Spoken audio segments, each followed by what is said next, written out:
Hey everybody, just going to take a quick break from the show to tell you a little bit about Shutterfly. If you're like us, you take a lot of pictures because you have a camera right in your hand all the time. How would you not take a lot of pictures? And we're taking all these pictures, more than we've ever taken in the history of the world. What are you going to do with them all? That's the thing. You used to get a solid picture, and then you'd look through them, and you could enjoy them. Now they're like back on your camera roll. You can't even find them. You don't want that. That's why the cool thing you need to do, and what I did, and I think it's pretty cool, is create a Shutterfly photo book. Oh. What I did, and you're going to enjoy this, Jimmy, because I haven't showed this to you yet, but took all of our pictures from being on tour this year. Oh. All live show pictures, us backstage, us on stage, doing all that stuff, and like some of the, just the venues and things, and made a little photo book out of that. Also, they have free 24-hour designer service as well. With their 24-hour designer service, a professional designer is going to lay out the book for you for free in just a day. Make something that means something with Shutterfly. Enjoy 40% off orders over $29 with promo code SMALLTOWN. See site for promotional details. And now back to the show. Hey everybody, just going to take a quick break from the show to get you styled up with Stitch Fix. Shopping's hard. It's hard. With Stitch Fix, you get a stylist, though, who understands your style, your size, your budget, and they do all the shopping for you. Wow. This is excellent. Shopping, I'm telling you, shopping and figure out your style, it's overwhelming. Let somebody help you when it comes to getting dressed. We don't know what we're doing, so we let Stitch Fix help us out. A Stitch Fix stylist there. They know what works on us. We get the prices that make us look really good, and it feels good. You get some confidence boost walking around knowing that you're looking decent here. Oh, yeah. Yeah, we just give the stylist our sizes, style, budget preferences. We order boxes when we want, how we want, no subscription or any of that required. And they send called Just For Me pieces as well. Like, maybe you'd like this, and it's awesome. Outfit recommendations, styling tips. You keep what you love, you send back the rest. It's super easy. Yep. You can do it, and we are doing it because it's excellent. Personal styling for everyone. Get started today at stitchfix.com/STM. That's stitchfix.com/STM. Now back to the show. This message comes from Greenlight. Ready to start talking to your kids about financial literacy? Meet Greenlight, the debit card and money app that teaches kids and teens how to earn, save, spend wisely, and invest with your guardrails in place. With Greenlight, you can send money to kids quickly, set up chores, automate allowance, and keep an eye on your kids' spending with real-time notifications. Join millions of parents and kids building healthy financial habits together on Greenlight. Get started risk-free at greenlight.com/Wondery. This week, in the scenic town of Flora Vista, New Mexico, the disappearance of a young woman in broad daylight sends everybody scrambling for answers. Welcome to Small Town Murder.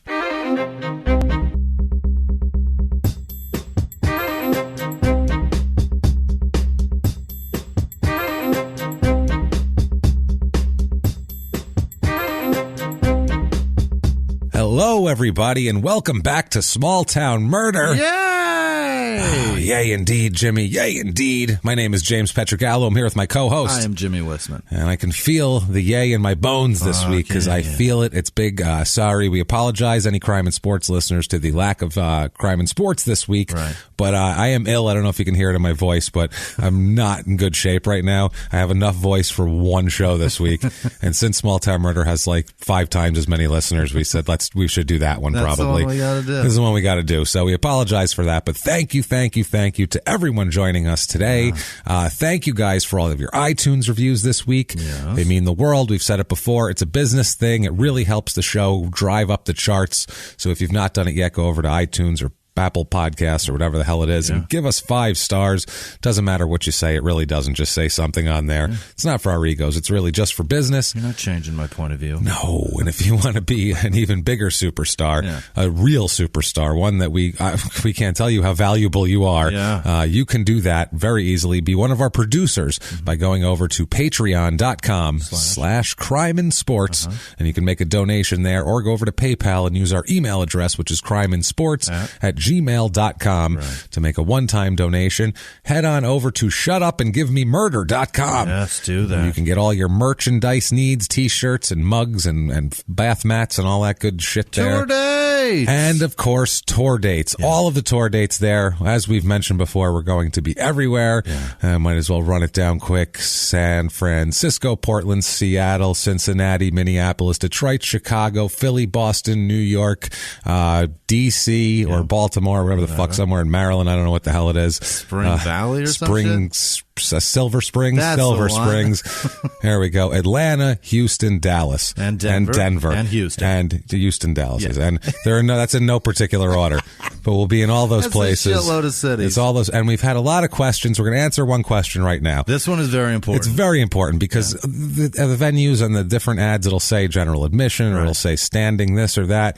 So people ask us, will there be chairs? Because we had yes. Yeah. The answer, we had a couple shows last time where there was like half the room is seated and half isn't. We're not going to do that. No. We didn't realize that was even a thing that people would try to do. Right. Yeah. We were just up there like, why is half the audience not in chairs? It's like, do they want to not be in chairs? What's happening? People leaned against those people are not leaned. They're sitting on purses and backpacks. Man. It's like an hour 45, 2-hour show. Make you stand for that shit. It's comedy where there's no music, there's no dancing. Right. It's just comedy. This ain't a fucking Incubus concert. No, you're gonna laugh. So if we have to go to a rental store beforehand, get a goddamn U-Haul truck and fucking rent chairs and bring them 500 chairs out of our pocket. City, Bogarts. We'll fucking do it. We don't care. But everyone's gonna have chairs. So no matter what your tickets say, fear not. The chairs will be there for you to sit in and get so drunk that you won't be able to stand, which is the goal. That's it. A bunch of people standing, they're not going to get drunk enough. Have you been to a live show? These people drink their fucking asses off. They don't understand how comedy works, some of these people. See, so much fun. Yeah, that's some of the clubs, they understand. You go to Punchline in Philly, they goddamn get it, those people. God damn it. The Zanies Cobbs in Nashville, not fucking around. Zanies, they know what the hell they're doing. There's certain clubs, they know what's up with that. But, never mind all that shit, Jimmy. It's time for the disclaimer. Yeah. As always, we have got to do the disclaimer. This is a comedy podcast. It is. Above all else, it is. That's what matters. We take the facts extremely seriously. The cases are real. The research is real. We don't make things up to make it more funny or more interesting or anything like that. But we do make jokes. We're comedians. That's what we do. That's kind of the point of the show. Right.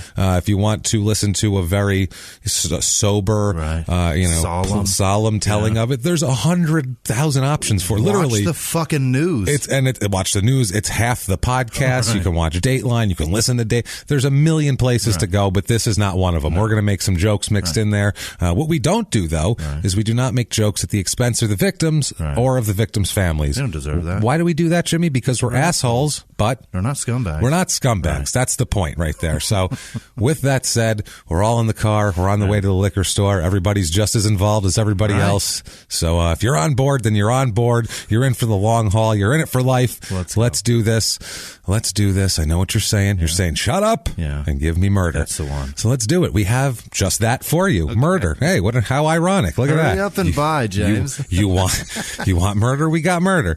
Yeah. So here we are. Let's go on a trip, Jimmy. What do you say? You ready? I can't wait. You packed up? I got a new charger. I saw that. That's like pretty cool. This I like that. Fucking handy key That's changer. pretty neat, dude. It plugs right the fuck in and goes right back in my bag. Going to be handy for the road. Well, pack it up and let's go. Let's do it. Where we were in South Carolina last week for a real asshole. That guy was a dick. We have a lot of listeners that live at James Island. I found out. So many people right around James Island here. I'm right 20 minutes from my house. Oh my God. I was like, Jesus Christ. This is up. We got to go to South Carolina for live shows. Fucking lives right there. It seems like half our listeners lived right there based on Twitter. I don't know, but fucking bananas. We're going clear across the country today to one of your least favorite states, Jimmy. Oh, New Mexico. You know it. That's it, baby. I knew he'd know that. Jimmy is notorious for being an anti-New Mexico. He's unabashed about it too. No. That's the other thing. He's completely unabashed. Fuck that state. He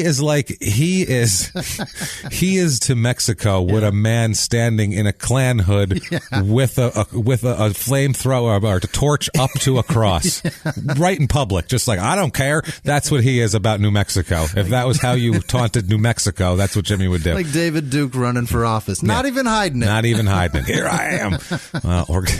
We're going all the way to Flora Vista, New Mexico. Okay. Flora Vista. This is up in the Four Corners area. Really? Yeah, we were in north central New Mexico last time. I've been in that area so many times. Yeah, this is in that. Remember we had a trailer park shootout, I believe, in Chimayo? Yeah. The guy just popping shots off and hiding up in the woods and shit. And oh, wow, it was crazy. That was looking, ridiculous. Sniping at cops and all that. Well, this is up northwest corner of New Mexico. Okay. If you're not from the U.S. or just shitty at geography, there's the Four Corners area where 4 states come together and make a perfectly weird, plus sign. Four corners, perfectly right there. weird 4 corners. It's the only place where that happens. And so this is right there. There's a little plaque on the ground. You can walk up and stand in Arizona and Colorado, Arizona and Utah, Arizona Wherever and you New want. Mexico. Wherever you want, Or Pat. any of those 4. Or lay down, get in a twister lay position. Lay down and be in all of them. baby. Lay down and have your wife sit on. Put your head right there. The glory. And have your wife sit on your face. And you can that's munch her glory box right in there. 4 states at once. Oh, baby, 4 states. Where's it going to be? Where's it coming, honey? Where's it coming? Where are you going to do it? Utah? All right. Fuck them Mormons. That's awesome. Hillbilly box eating on the 4 corners. Well, that'll be scared away everybody here with this. There's no hillbilly box eating at all in this, I promise you. All right. Flora Vista, New Mexico, northwestern New Mexico. Like I said, it's the county of where the 4 corners is, so it's in that area. It's 3. This is truly in the middle of nowhere. Yeah. This is middle of God. And you've been in the 4 corners area. It is God-forsaken, no man's land. Yeah. There is nothing out there. It's very strange that you'd think that would be right in some fucking mountains, and it's not. No, it's just on the edge of beauty. But it's in the mountain. It's elevated. Yeah. That's the thing. It's just a flat area. Yeah, they just elevated and flat up there. It's super weird. There's nothing beautiful, but there's mesas and all sorts of weird shit to look at. Middle of nowhere. The closest real place is Albuquerque, which is 3 hours away, which I still pretty much consider the middle of nowhere. Albuquerque's a shithole. Horrible. Sorry, Albuquerque. But 3 hours to Albuquerque, about 6 hours to Denver, 6 hours to Phoenix. Yeah. It's just in the middle of nowhere. It's the way to put it. It's 8 hours to Salt Lake from there. That's what I mean. It's so far from everything. I mean, in 3 hours we can be in Albuquerque. Oh, wow. Oh. Just think, if our car was full. Put the kids in the back of the truck, honey. Let's do this. So it's in San Juan County up there. Zip code 97415. Area code 505, like most of New Mexico is, and it was all 505 for a while there. There's 7 people. You'll never run out of that area code. Just keep going. Yeah. You got it. I know they put a new one in there, but still. 2.1 square miles this town is, so it's a small town kind of in the middle of nowhere. There's a couple of nearby towns, one of which had some brutal murders in it also. Really? It ties into this. That case and this case tie in so tightly that I actually was confused for the first part of my research. Interesting. Because they attribute this murder to somebody else in a couple of places. Oh, no. And so I was looking at, I screwed it all up. What a bunch of dicks. It's super weird. There's another case literally the next town over. Yeah. That's just as crazy that we have to do sometime. Shitty New Mexico is. Yeah, they try so hard for nobody to know what's going on here. Nobody cares. They're like, New Mexico, that's a state, right? They're like the Arizona Diamondbacks are to Major League Baseball.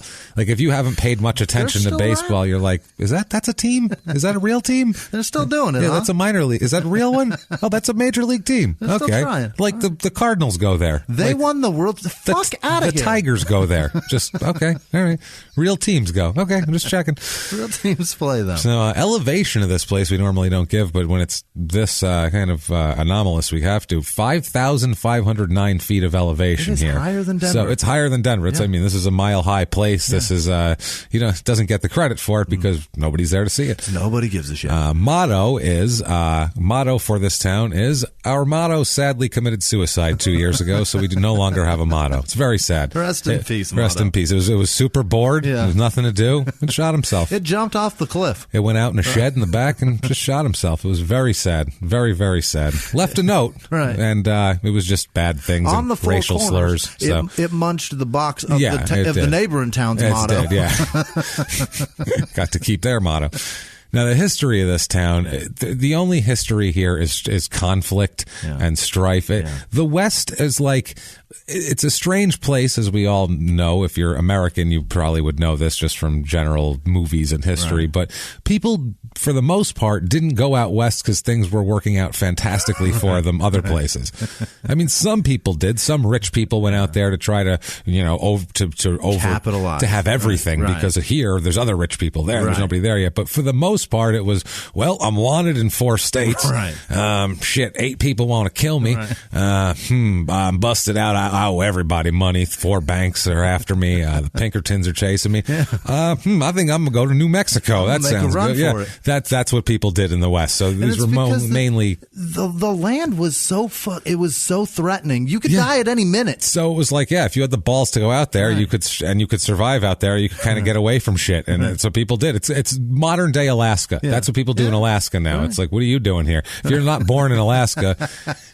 If you're in Alaska and you see someone who's not born in Alaska, you go, you want to cruise right now? If they say no, you go, what the fuck are you doing here? Be very suspicious because they're running from something. Something is after them. Now, and that's the only reason to go out on this run is just because you've got the benefit of getting there far outweighs staying there. Yeah, no, it's true. And the chance that you're taking to get there, they're going to hang me if I stay here, so might as well go out there. I'm dead either way. So these are people with little to lose and moxie. We'll just say a lot of them. Obviously, the first people here were not that type. The first people here were natives. The Anasazi people. That's where the Anasazis were. They were in that area. Yeah, they built the Pueblo at the Aztec Ruins National Monument in the early 12th century. Around there, and by the 16th century, they were Pueblo and Navajo natives were all in this area here. So that was interesting. There was a war between the Navajos and the whites for centuries, obviously in this area, as just for the most of everywhere in the West. Then the Spanish were there also. So the Spanish, and then also the Americans forced the Navajos into slavery and made them do shit, obviously, because, they show up, they're like, okay, well, they're not wearing a shirt. I guess we'll make them pick shit. Like, I really think that was the prerequisite. Their shirt was painted on. Let's make them do some shit. Like, if they knew that and they were all just like, oh shit, they're coming, everybody put your shirts on. I really feel like we could have avoided a lot of catastrophe. They would have just been like, oh, they're not, we can't take them. They have shirts. I don't know what it was. Killed a few soldiers and took their uniforms, and then shit would have been a lot different. Yeah, that's true. Damn, you got a good point. You should have been doing that. In 1864, American soldiers, led by Kit Carson, forced over 7,000, not 700,000. That would have been that's a lot. That's a lot, especially Kit for back Carson then. Couldn't count that. No, he'd be like, I don't know, a shitload of them. 7,000 Navajos to make the quote long walk there. Oh, no way. Where they walked them to. They established reservations at that point in New Mexico and northeastern Arizona. As we know, a lot of northern Arizona is reservation, and that goes the same as Mexico, or New Mexico is the same way, especially this county. The Navajo Nation owns 60% of San Juan County, and the U.S. government, the federal government, owns 29% of the county. Interesting. So do the math. 11% of this county is privately owned. That's crazy. The rest of it is just already taken. So there's not a lot of privately owned land here. Okay. The San Juan County was established in 1887, and this is when shit got really crazy, because this is when, as soon as the white people showed up in droves, shit got wild. It really did. Because these were people running away from things, like we said, and rivalries again with the counties. I love when they fight over things and shoot each other over records. Imagine shooting a man over paperwork. Imagine you want the paperwork that's in that other building so bad. We're going to get together and figure out how to kill many of them, possibly burn most of their town to the ground so we can have that paperwork. Sometimes at my job, when I need paperwork from another department, I would rather just fucking murder them. Well, you know what? It's an option, apparently. Because they are, fuck, man. Just here's a tip, Jimmy. Make sure after you murder them, you got to burn the department apartment down. That's how they did it back then. That way you'd know, oh, fuck, now we have no place to put the records anyway. Yeah, we got to rebuild. We don't have time for paperwork. We'll write new paperwork. Jesus Christ. So, people came here looking to get away from other shit. The territorial government named the city of Aztec as the county seat of San Juan County. It's a very, very, very tiny town. Yeah. This is all political wrangling bullshit. Sure. Okay, but there's a rivalry, obviously, among the different towns for who's going to be the county seat, because you get to keep the goddamn records. Holy shit. So the residents of Farmington, Junction City, Largo, and Mesa City all protested the appointment. I know where all this shit is. Yeah, you've been around there. And they all thought they should be the county seat. So they had an election in 1890, and it was nothing but controversy. Junction City received the most amount of votes. Christ. They beat Aztec by 9 votes, so there was calls of cheating, and Farmington only had 1 vote. Well, it makes sense. So no, and Mesa City had none. Not a single one. No one showed up, apparently. Voting. So in 1891, a judge ordered the city of Aztec to move all the county records to Junction City, and so they moved all the county records, and everybody's happy, right, Jimmy? That's the end of it. Everybody goes, no. What they did was officials, the Aztec, the people in Aztec said that the election was illegal, and a judge investigated the election process and found discrepancies and illegal activities during the election, because it's an Old West election, for Christ's sake. There's probably people with guns to their head voting for shit. Russia was meddling. Yes. You know it was. Yeah. They're like, I don't even, bro, what is that? I don't even know where that is. You got a globe? So you said Mesa just refused to vote at all? They got no votes. Mesa City, no votes. Now this I think because they all threw their lot behind a certain town. Wouldn't it be amazing, though, if we all just in this country just bought into that whole thing, and the next election just everybody was like, go fuck yourself. Nobody's going to say a word. What happens then? Whoever's got the bigger family wins. I don't understand what you're talking about. I mean, like, I think it's better if everyone says a word. I guess you got a point. I guess you got no. Obviously, that's the right way. I think that's what they did last time, and look what happened. So, I think you're right. Apathy's probably the wrong answer. You're right that if whoever has the biggest family wins, because they're just going to vote for whoever's in their family. Exactly. Right. Like, well, I'm voting for my uncle. Right. Fuck it. At least I know him. I don't know the other guy. Well, what if their family hates him? Yeah, I don't think that's going to happen. I'm just saying, what if 0 votes are cast except for 1 each for themselves? Yeah. Then what the fuck happens? I don't know. Do we keep what we've got? You go to the Senate at that point if there's a tie, and then whoever's in charge there. I guess they probably... You can't get away from the red tape, Jimmy. It's not going to happen. We don't live in there's 330 million people in this country. We can't just go, I think Bob should be it. Yeah, Bob's a good guy. There has to be things, and we have to figure it out. I know it sucks. I like chaos and anarchy as much as the next guy, but we need something. Saying that you're probably right, and that the forefathers are probably like, what if nobody votes? They probably thought more about this than I did. I think we should make the president live in a different house every 4 years. You got a good point. So you never know where it is, so that's not like part of the allure at all. Right. You might be in Lincoln, Nebraska for all we know. You could be in Flint, Michigan tomorrow, motherfucker. Yeah, you have no idea. Yeah. With no bottled water. Yeah, I'll bet you that water gets cleaned up tomorrow. with no sparklets thing. No Dasani. Nope. Nothing happening there. So that would be an interesting thing. Fuck my dumb ideas. That's a brilliant idea. Move that motherfucker around to the shittiest area of this country. And don't tell them. No. Till like inauguration day. You swear in, and then they'll be like, and you're going to Grand Rapids, Michigan. Yeah, do a drawing. Damn, sorry, Flint and sorry, Michigan. By the way, we'll be in Detroit. We actually like Michigan, and people are cool. The Fillmore. But I think that would be really fun at that point. And just to see the look on the guy's face or the woman's see the depression. Just see them to try to hold it together when you tell them somewhere awful. Las Cruces, New Mexico. Scranton, Pennsylvania. And they're like, great. Fuck. Hard-working, blue-collar kind of place, my kind of town. You know how much money I just invested to be president? This is bullshit. I live in fucking Scranton for 4 years. That's not just the president, mind you. That's every motherfucker at the Senate, at the Congress, everywhere. And you have to play golf in there, too. You can't play golf anywhere good. You have to play golf wherever they put you. I feel like that would be a good thing. Then they'd be fucked. Fucking 9-hole courses. Shit, Cleveland. Oh, man. Enjoy, everybody. Enjoy. So these people were fighting. This is obviously, they're going back and forth. Like we said, a judge investigated the election, said that there was illegal things, and he said that that Aztec was again the county seat. So the county rented a room from a local businessman for $10 a month to bring all.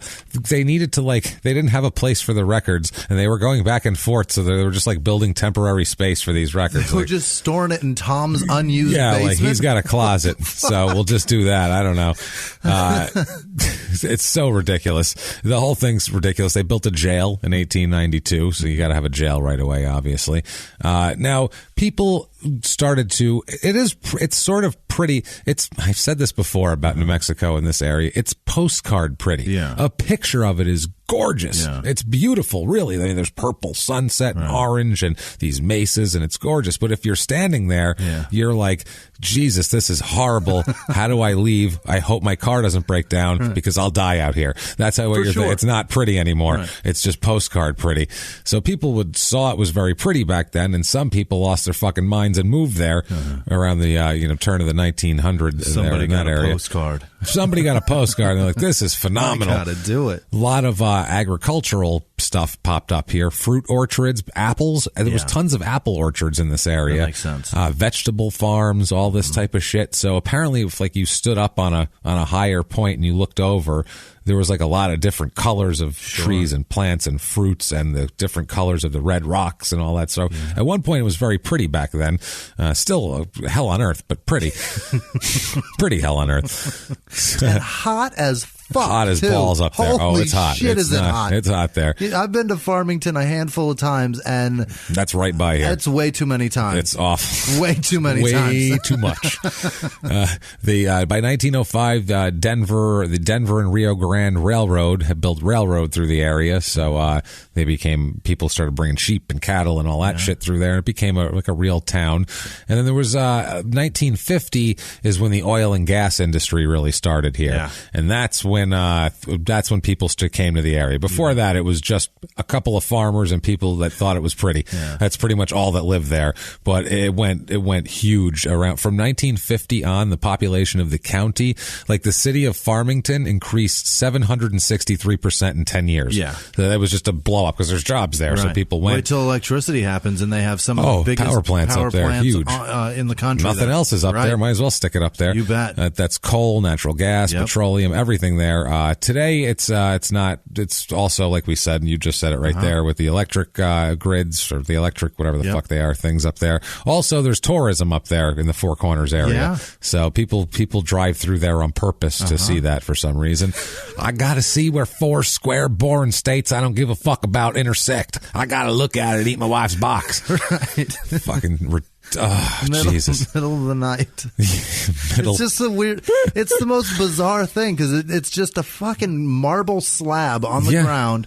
And I think you got to pay to get to it now. Probably. I'm pretty sure there's a fucking entry fee. They built it, I don't know if for Four Corners, but 2001, they built a huge stretch of highway out there, U.S. Highway 550, which made it easier to access, and then the tourism picked up after that.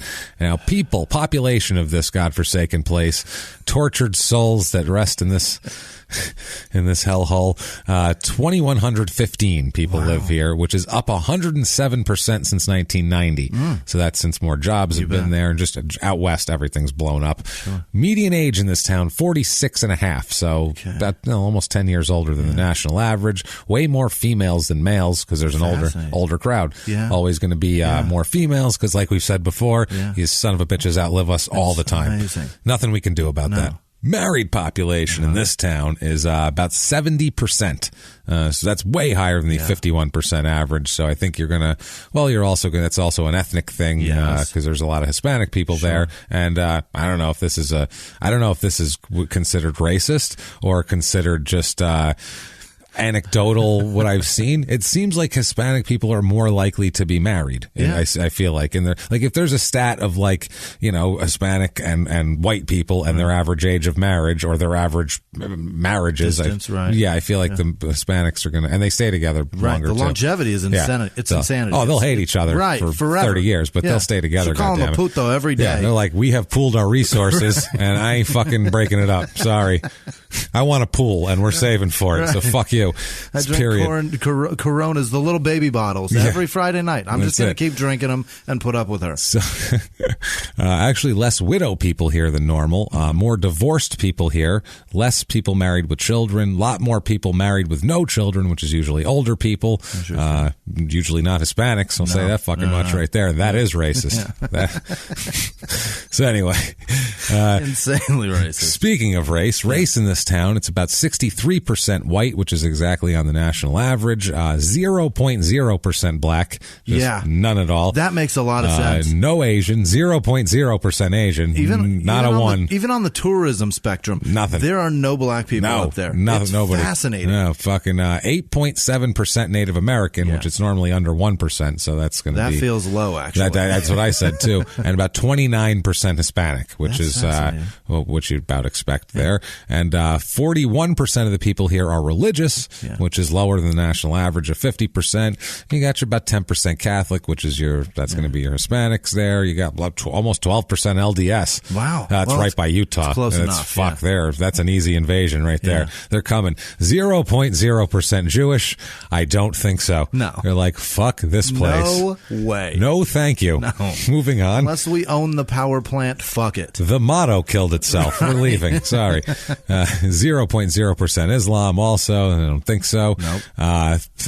Politically in this town, 35% or so are Democrat in this town and about 63% Republican, which is strange for this state because it's mostly a blue state. Right. In presidential it's also elections. Strange when you have that much blue-collar jobs around. They're all blue-collar jobs, as we're going to find out. It's bizarre for that many people to be Republican. But the income's a little bit higher, as we're going to find out here. Okay, the unemployment rate's high, though. They want to hang on to their money. Well, unemployment rate's 9.1%, which is way higher than the national average. It's about 4% higher. Thinking, though, I mean, on the Republican side, those people, they want to hang on to the roads. The amount of money it would take to make those roads drivable in terms of like comfort would be bananas. Oh, yeah. It would be more than what those fucking people make. That's a federal project, those highways. But I'm not talking about just the state stuff. Oh, you're saying just any road. Any road just to make anything. In that general area is fucked up. There had to be industry there, to have any of that shit happening. The household income here is about $65,000 a year, which is it's normally about $54,000. Yeah, that's a good chunk of change. A little bit higher here in the jobs, like the mining jobs here. Normally it's 0.6% is the national average. Here it's about 12%. So you get a lot more of that here. A little danger in your life. So a little bit of danger, that sort of thing here. Overall cost of living, normal is 100, average is that's average or par or whatever you want to say. Here it's about 106. We have groceries are about the same, healthcare. Housing is a little bit high, though. Is that right? Median home cost, a little bit low. Median home cost in the country is $216,000. Here it's $193,000. Okay. So, but the house is actually, there is not a lot available, and the ones that are, as we'll find out, with the Flora Vista, New Mexico real estate report.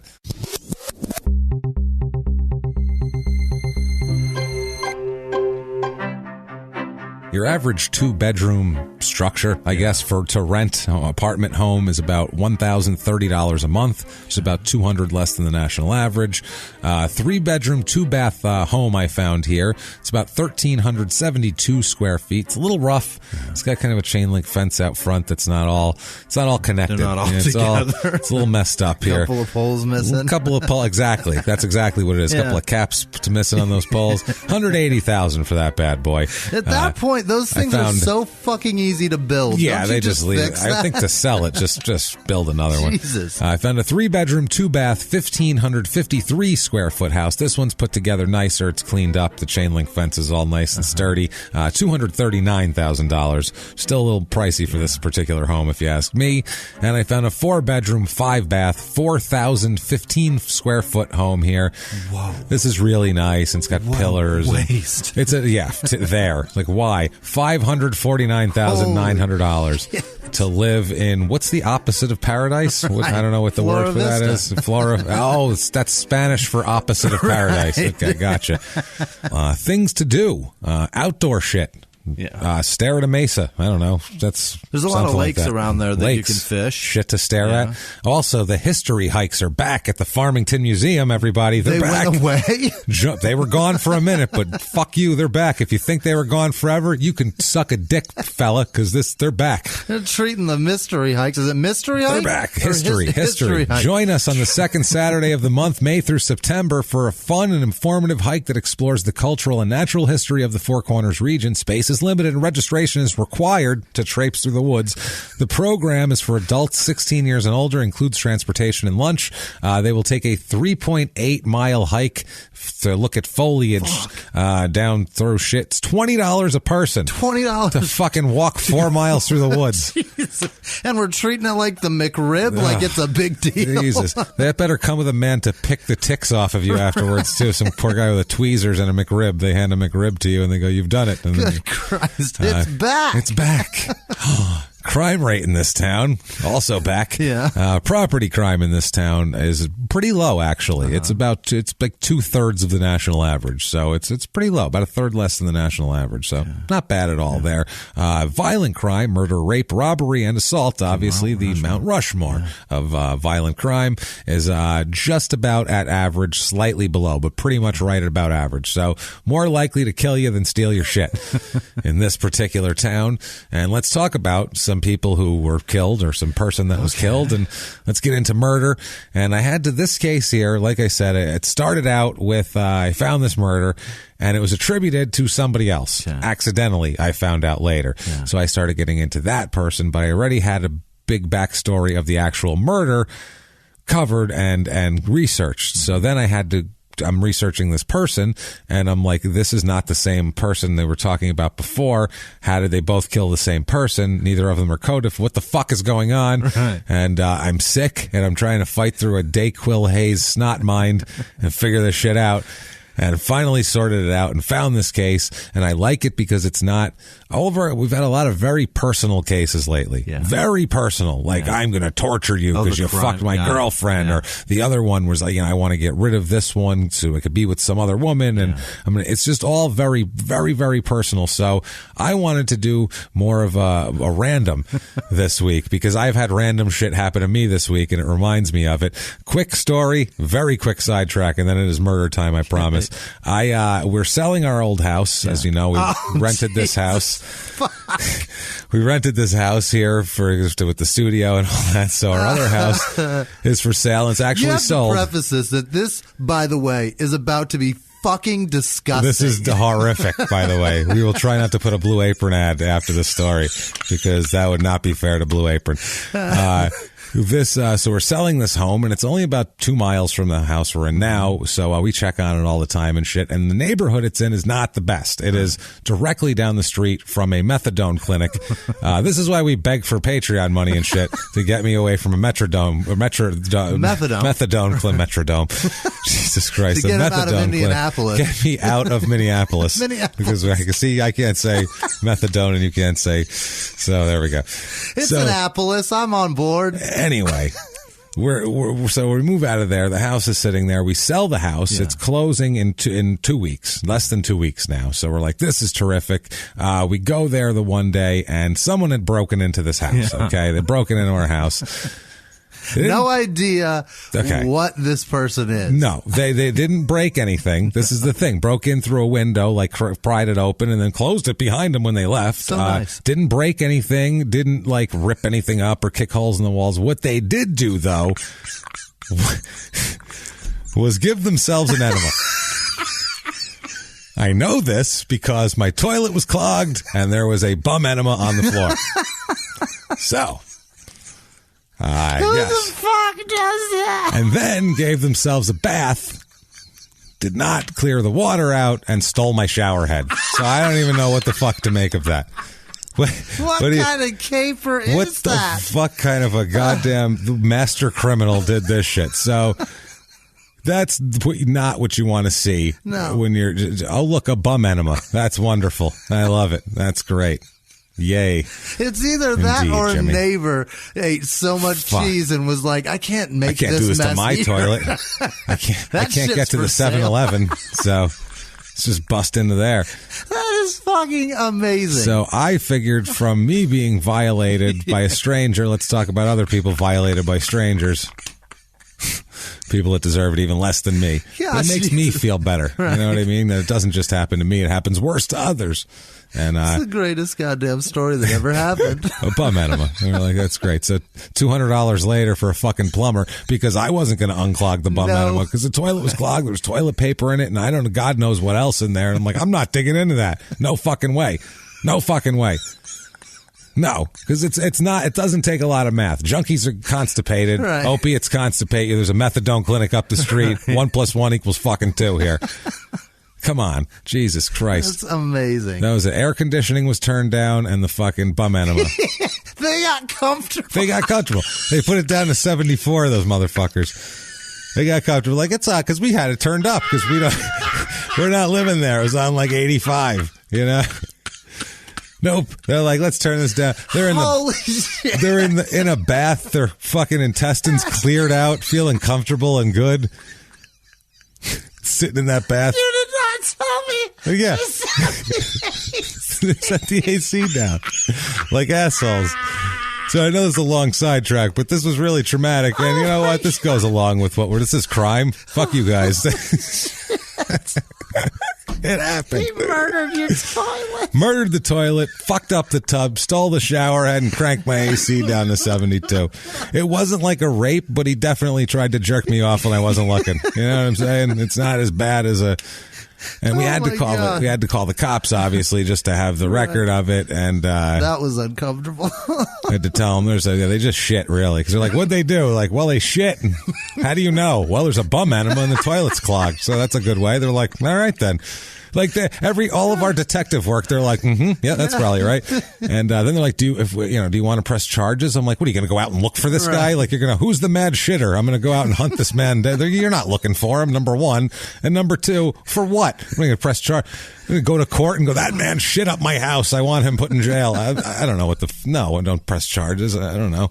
He obviously needs a place to shit. So he's got other problems besides. Let's set up some sort of social structure that gets these people enemas and toilets. Gets them fucking toilets. I didn't know that was such a problem. That's clear it out. Amazing. So, on to murder. Oh my God. I can't believe that they moved the AC. That was amazing. Turn it down. Why is it so nice in here? What the fuck is that? That was the thing. Sarah walked in and went, why is it so cool in here? It shouldn't be this cool in here. And then was like, why is there? Oh, that's disgusting. She's like, has anyone been here? I'm like, what do you think? So what do you think? The realtor came over and gave themselves a fucking enema. Hold on, before we buy the house, I want to test out the plumbing real quick.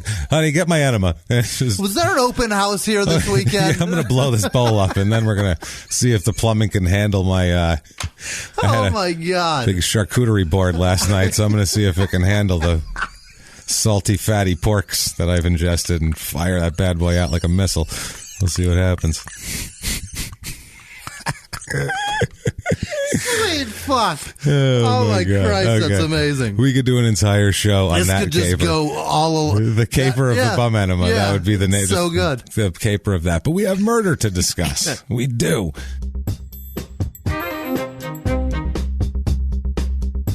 Hey, everybody, just going to take a quick break from the show to tell you a little bit more about MedMen. MedMen.com. Oh, MedMen, one of my favorites. MedMen is the premier cannabis company in the United States with recreational and medical retailers located throughout Southern California.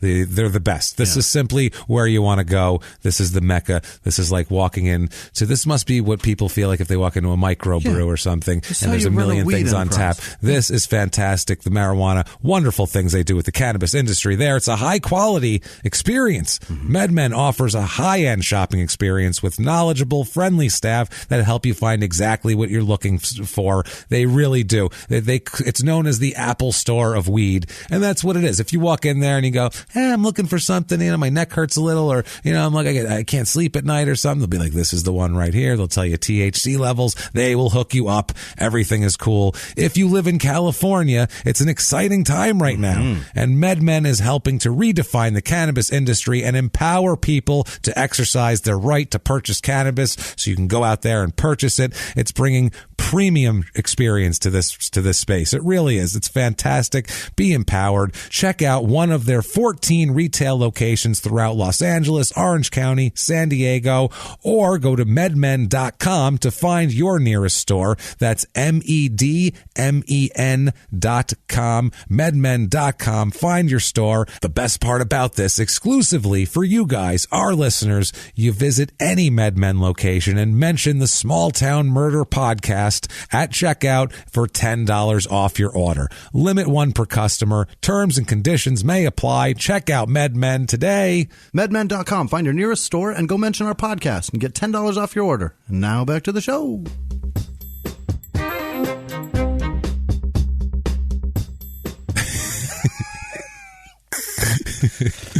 Holy shit. All right. Oh, boy. Okay. On to this murder here that we have to talk about. Let's talk about the second worst crime of the week.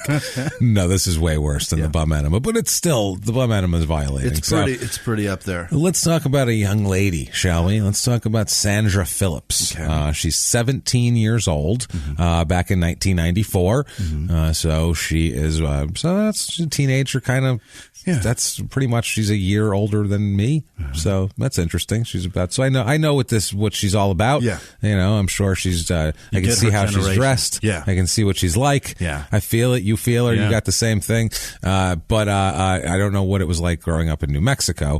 Of course, she did live in Phoenix for a while also. Yeah, she lived in Phoenix, and then her brother took her to live with her mother near Flora Vista, New Mexico, which seems like a terrible, if you're a 17-year-old, you live in Phoenix. Phoenix is a big city. There's, some shit to do at least. There's stuff going on. Flora Vista, there is nothing. No. We told you the things to do, and it is hike and pay money to walk through the woods. Right. That shit'll cost you. Yeah. So not a lot to do there.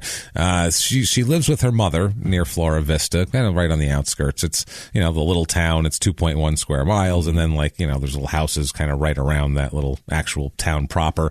That's where they are here. She has a friend named Lacey Minor. She hung out with Sandra Phillips all the time. They were both into cheerleading. They both they were cheerleaders, and they both really dug animals, as a lot of teenage girls do, and younger girls. They like animals, as young kids do. And my daughter loves cats. Everybody wants to be a vet. Oh my God, if you ask every 9-year-old girl what do they want to be, 87% of them will say they want to be a vet. It's the weirdest fucking thing. They either want to be a vet or the president, one of the two. They have They love animals and bossing people. That's it, yeah, perfect. If they could find a job bossing animals, you'd really have something here. That's an 8-year-old girl in a nutshell. Yeah, really. I've had them. You have one. I have one right now. Currently, she is a roasting son of a bitch. Absolutely. So, Sandy had a pet iguana that she was super, super into, and that she took around places. I don't know. She lives in New Mexico. I guess that's normal based on New Mexico. They're kind of wild there, aren't they? Yeah, I guess. Just pick one up by the tail. I got it. There it is. Are they done? Their tails fall off though? No, they're pretty stiff. Yeah, iguanas are dicks. I don't like iguanas. I think that's all bone on an iguana. Oh, my stepfather had an iguana at one point for some reason. They'll hit you with that fucking tail. Oh, it whipped him good. He was all bloody one time. He was a dick, this thing, but it got out one time and got out into the house, and they were like, after 3 weeks, they were like, well, it must be dead. Yeah. And then all of a sudden it was hanging on the blinds. Oh my God. On the inside of the house, and it was, I don't know, 20 times the size it was when it was in its cage.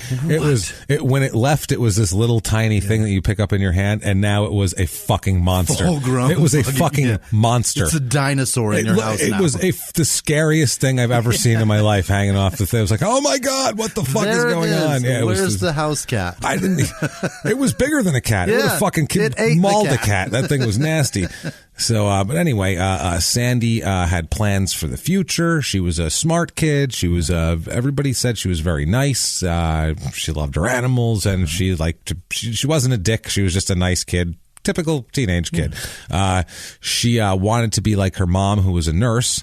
So she wanted to go to nursing school after high school. Her and her friend Lacey were all excited because they had it worked out. So they had it all planned that they were going to go to nursing school together to help each other. They take classes, try to get in the same classes together so they could carpool and do all of that shit. So nice, right? That's good. They have plans for the future. That way they could study together and all that sort of thing. But, that's what people do. We could go to this college together and it'd be really fun. And, whether you follow through on that or not is one thing, but we've all had those conversations. Learn how to give each other enemas and houses for that's sale. What you do. You're just like, hey, check it out. You just stick this right up your ass. Wait, turn the AC down first. No, it's got to be cold. That's the only thing I know about enemas is apparently it has to be 74 degrees to administer them. That's the only fucking thing I know about them. You have to be insanely comfortable. You have to be super bathed. Fucking Jesus Christ. I'm surprised there wasn't like a fancy bath bomb wrapper in there or something.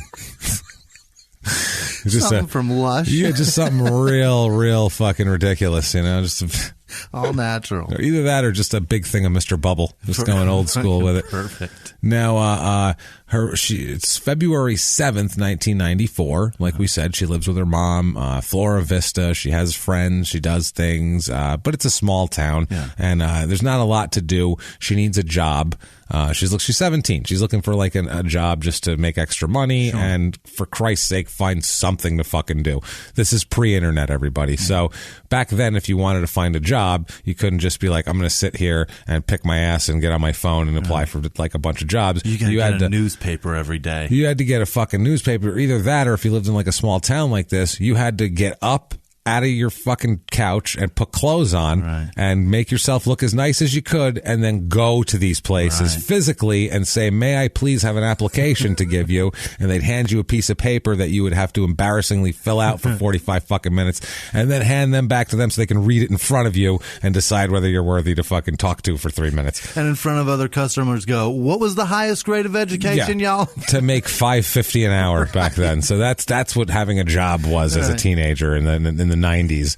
Now it's a little bit different. You have to proclaim that you're still a junior in high school in front of some dick that's trying to put gas on pump 4. I'm in school still. Right. So she leaves, she called from home. Her mother was at work, and she was at home, and she calls from home, Sandra does, at 12:40 p.m., so middle of the afternoon on February 7th, 1994. She said she's going to walk into town and apply for jobs.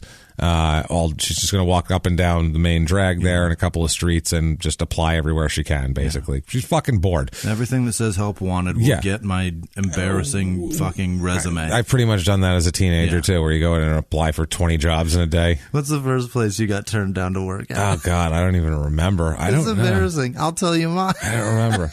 I walked right the fuck to Subway on my 16th birthday. Yeah. I filled out an application, and the manager looked at it and goes, not now. You're not ready. Yeah. You need a little extra seasoning. That's what he said to me. You're not ready? He said I'm not qualified. I'm like, to fucking put meat and cheese on a fucking bread? Not qualified. What the fuck are you talking about? Not qualified. How could you not be qualified for that? This is bread. This is meat. You put the bread on the meat. And then you put the meat on the bread, and then you close it. See, if you put the bread on the meat, you fucked it all up. Never mind. Done. He was probably right, because I was a fucking idiot. You were an idiot. But I walked over to Peter Piper, and they hired me 10 minutes later. So.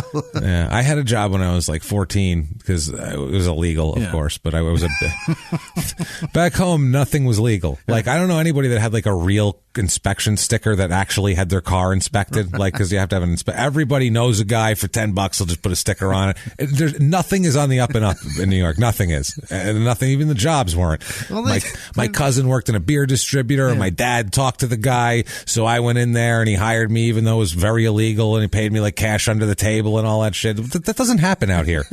It was everybody back there. Nothing was on the up and up. This is the Wild West. There's no stipulation. There's no. When was the last time you had your car inspected here? You know, well, there's no inspection at all here. But, well, they have emissions here though. That's a different thing. Enough, I suppose. But there you'd have to have the sticker. I literally have never known a human being that went to a place and like made an appointment and did it. It was just Frankie will look at it. He knows a guy who's got stickers, and that was the end of it. I don't even know what the emissions place does. They plug some shit in my car, and then they go, "All right, have a nice day. $28, please. Give me $28. Now you can go spend money at the DMV and go buy your plates. Thanks, bud. Thanks a lot. Appreciate you. So whatever the fuck you just did to my car. Thanks for plugging something into my gas tank or whatever the fuck they do.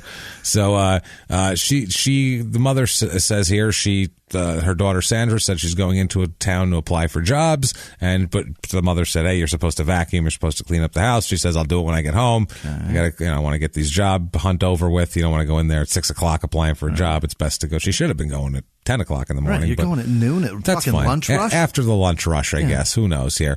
Now, sometime between 12:30 and 1:30 on February 7th, people see her walking in Flora Vista. This is less than a mile from her house, by the way. This is not like way on the other side of town. This is a mile from the house.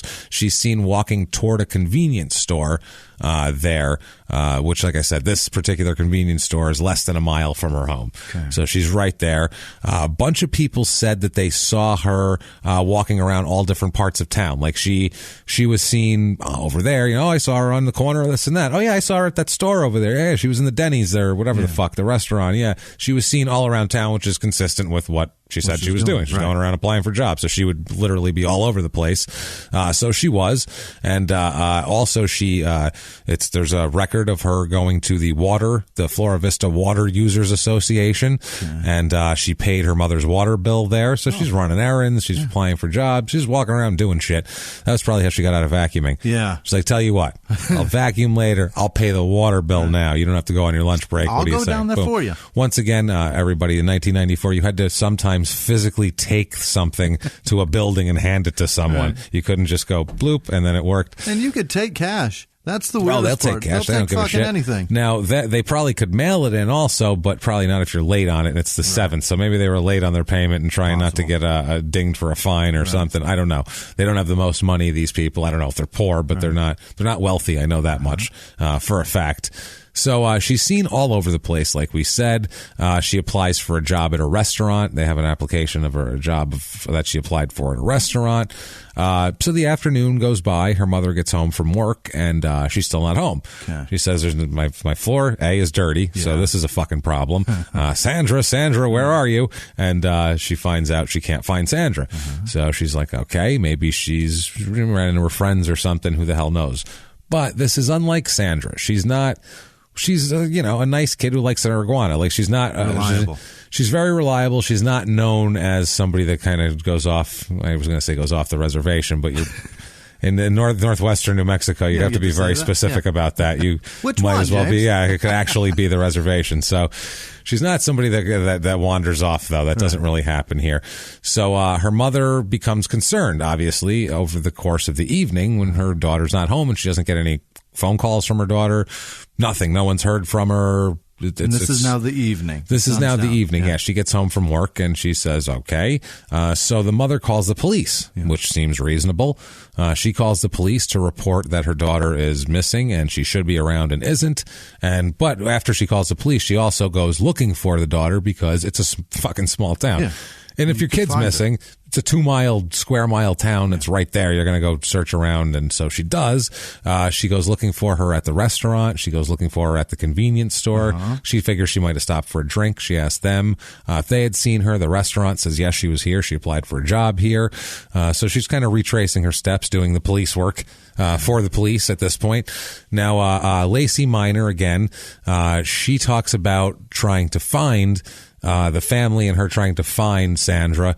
And it was so hard they couldn't find her. She was the mother, Darlene is Sandra's mother, Darlene Phillips. Yeah. She calls Lacey in the evening and tells her that Sandra's disappeared.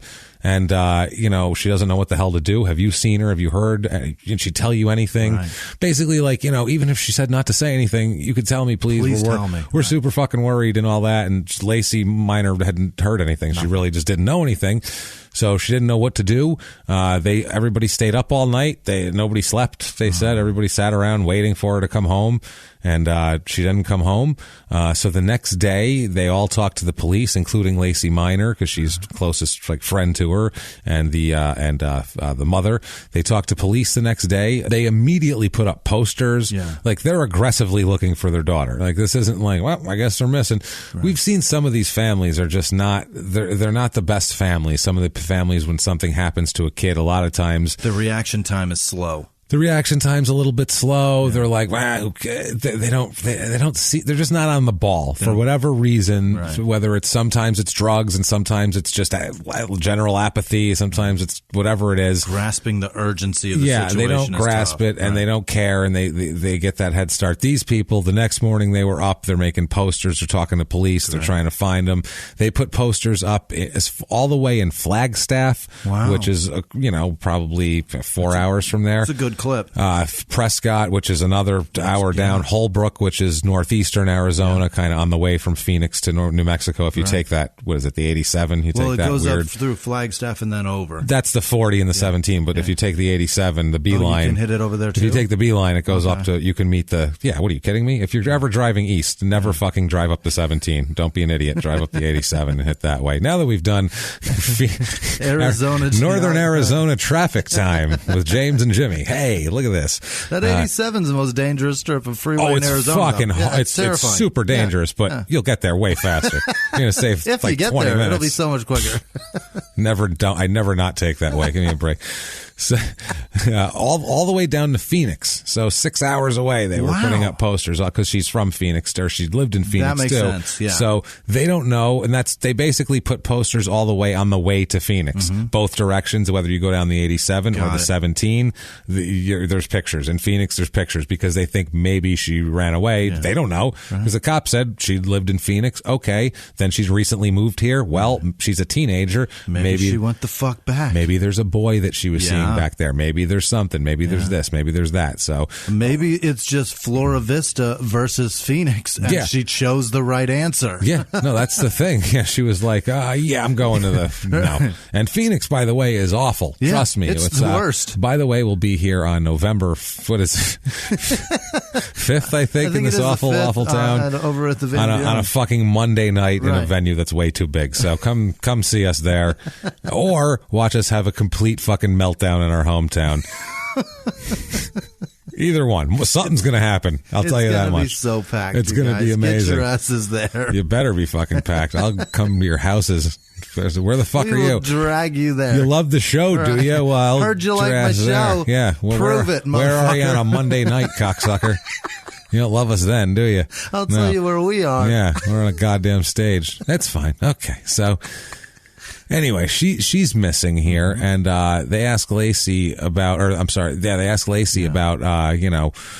she said this whole period was horrible because this goes on for weeks. Days turn into weeks. They're looking for her? She's gone. They're looking for her. There's not a trace, nothing. And this is a lot like the recent thing in Iowa. The was there Molly Tibbetts girl who just disappears. And this happens a trillion times a day, and we get that it happens. Right. Tons of women of color and all that shit. They get it a lot more, and it doesn't get advertised. When it's a cute white girl, Jay, it's out there, especially with a picture of like a college thing on. But we're saying in the news, this has been out in the news a lot lately, and this is kind of the same thing. Of everybody's like, "What the fuck here is happening?" So it was sort of that thing. It goes on for 6 weeks of. They just, fuck, man. They said that they didn't know where she was. Obviously, they were worried about her. They didn't know if she ran away, or they didn't know if somebody took her. They don't know because she's 17. So it's also possible and reasonable that she ran away. That happens a lot. I just saw a thing like 2 weeks ago of a girl who emerged as at 19 now, who ran away when she was 14. And she was just like, now I can tell y'all. She was a missing person, and she got tracked down, and the police went to her, and they were like, you're a missing person. Did you know that? And she said, yeah, I fucking disappeared on purpose, and now I'm an adult, and I don't want to be found. You can say. So fuck off. And Bye. they were like, bye, all right, you're an adult, you don't have to be anywhere. So it's people do that. She outlived the placement back to her That's parents. Right. That's exactly right. She was like, go fuck yourself. I hate those people. I don't want anything to do with them. Slam the door. Fucking awesome. It's like, good for you. Good for you. You're amazing. Yeah, Can good I for tell you, sweetheart? So, you ever thought of running for president? Yeah, you should, because you're a badass. You don't give a fuck. I know you're not 8 anymore. That's all right, though. So they said every time the phone rang, they would jump up and hoping that it was her or hoping it was someone telling them where she was. The mother was the one, because you're dealing with northwestern New Mexico police here, too. So this isn't the biggest. I don't know. I wouldn't trust these fucking people either. We'll put it that way. No offense to them up there, but this isn't the most crack police force in the world, probably. You don't have a deep receiving pool. That's the other thing. Not a lot of people. This doesn't. They don't deal with this very often either. Is the other problem. It's mainly not even a lack of training or lack of intelligence or whatever. It's a lack of experience in this sort of thing. In L.A., fucking people disappear all the time. They know how to look for them. You know, it's a thing that happens. So Darlene, the mother, Darlene Phillips, she's following all the leads. She's talking to the people. She's out and walking around in the streets with a picture, just saying, "Have you seen my daughter? Do you know my daughter? Have you ever seen my daughter?" At one point, her and her son, Sandra's brother, went to Colorado to talk to a psychic. I mean, that's where they are. After a few weeks, they're fucking tapped. They went that far. Well, you have to do something. Yeah. I feel like that's what it is. At first, you go out, you look, you search, you put up posters. It feels like you're doing something. You ask people. But after a while, you're in a town of 2,200 people or 2,000 people. You've asked everybody there is. You've gone everywhere. You've put up posters. There's nothing more you can do. You got to resort to, it was clearly somebody blowing through town. You're doing something. Somebody's got to know something. Let's try one of these psychics. Fuck it. It's better than nothing. Right. So that's all it was, though. They said they got up every day. They went to work. The mother said, quote, "We got up every day and we went to work. We slept, but it wasn't life. It wasn't a life for 6 weeks." Now, February 24th, 1994, the sheriffs here, the county sheriffs, talked to a man named Timothy C. Allen. So Timothy Allen, we'll call him. Allen? Tim Allen, baby. Yeah. Tool-time Tim. This guy here, the thing is, no matter what Tim Allen, I mean, we could talk, Tim Allen might end up killing 30 people in the story. We don't know. Even if he does, the other Tim Allen's a worse human being probably than him. I think he's worse. I think I hate him more anyway. I don't know. Maybe I just fucking hate Home Improvement and everything that man represents to comedy is the fucking worst bottom of the barrel, lowest common denominator horseshit. White privilege, a just fucking dumb privilege. Cocaine trafficking son of a bitch is one of the richest fucking quote unquote comedic actors in America. And he's family. He was the Santa Claus. Right. He's a family. He's Mr. Family Guy. Or no, not Mr. Family Guy. That's That's Seth MacFarlane. Right. But he's Mr. Family Before Man. Seth MacFarlane was out there singing show tunes, being a closet homosexual. Yeah, he was out there. I don't even know would you call him closet? I don't think he's closet. Let's be honest here. I'm serious. I'm not. Right. I think Seth MacFarlane's the most talented motherfucker around, and I don't care who he fucks. But I don't think he's hiding much. Really, he was banging.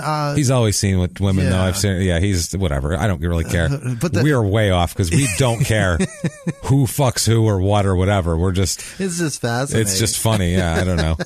It's just exactly fascinating. Right. We're nosy. It's more just gossip.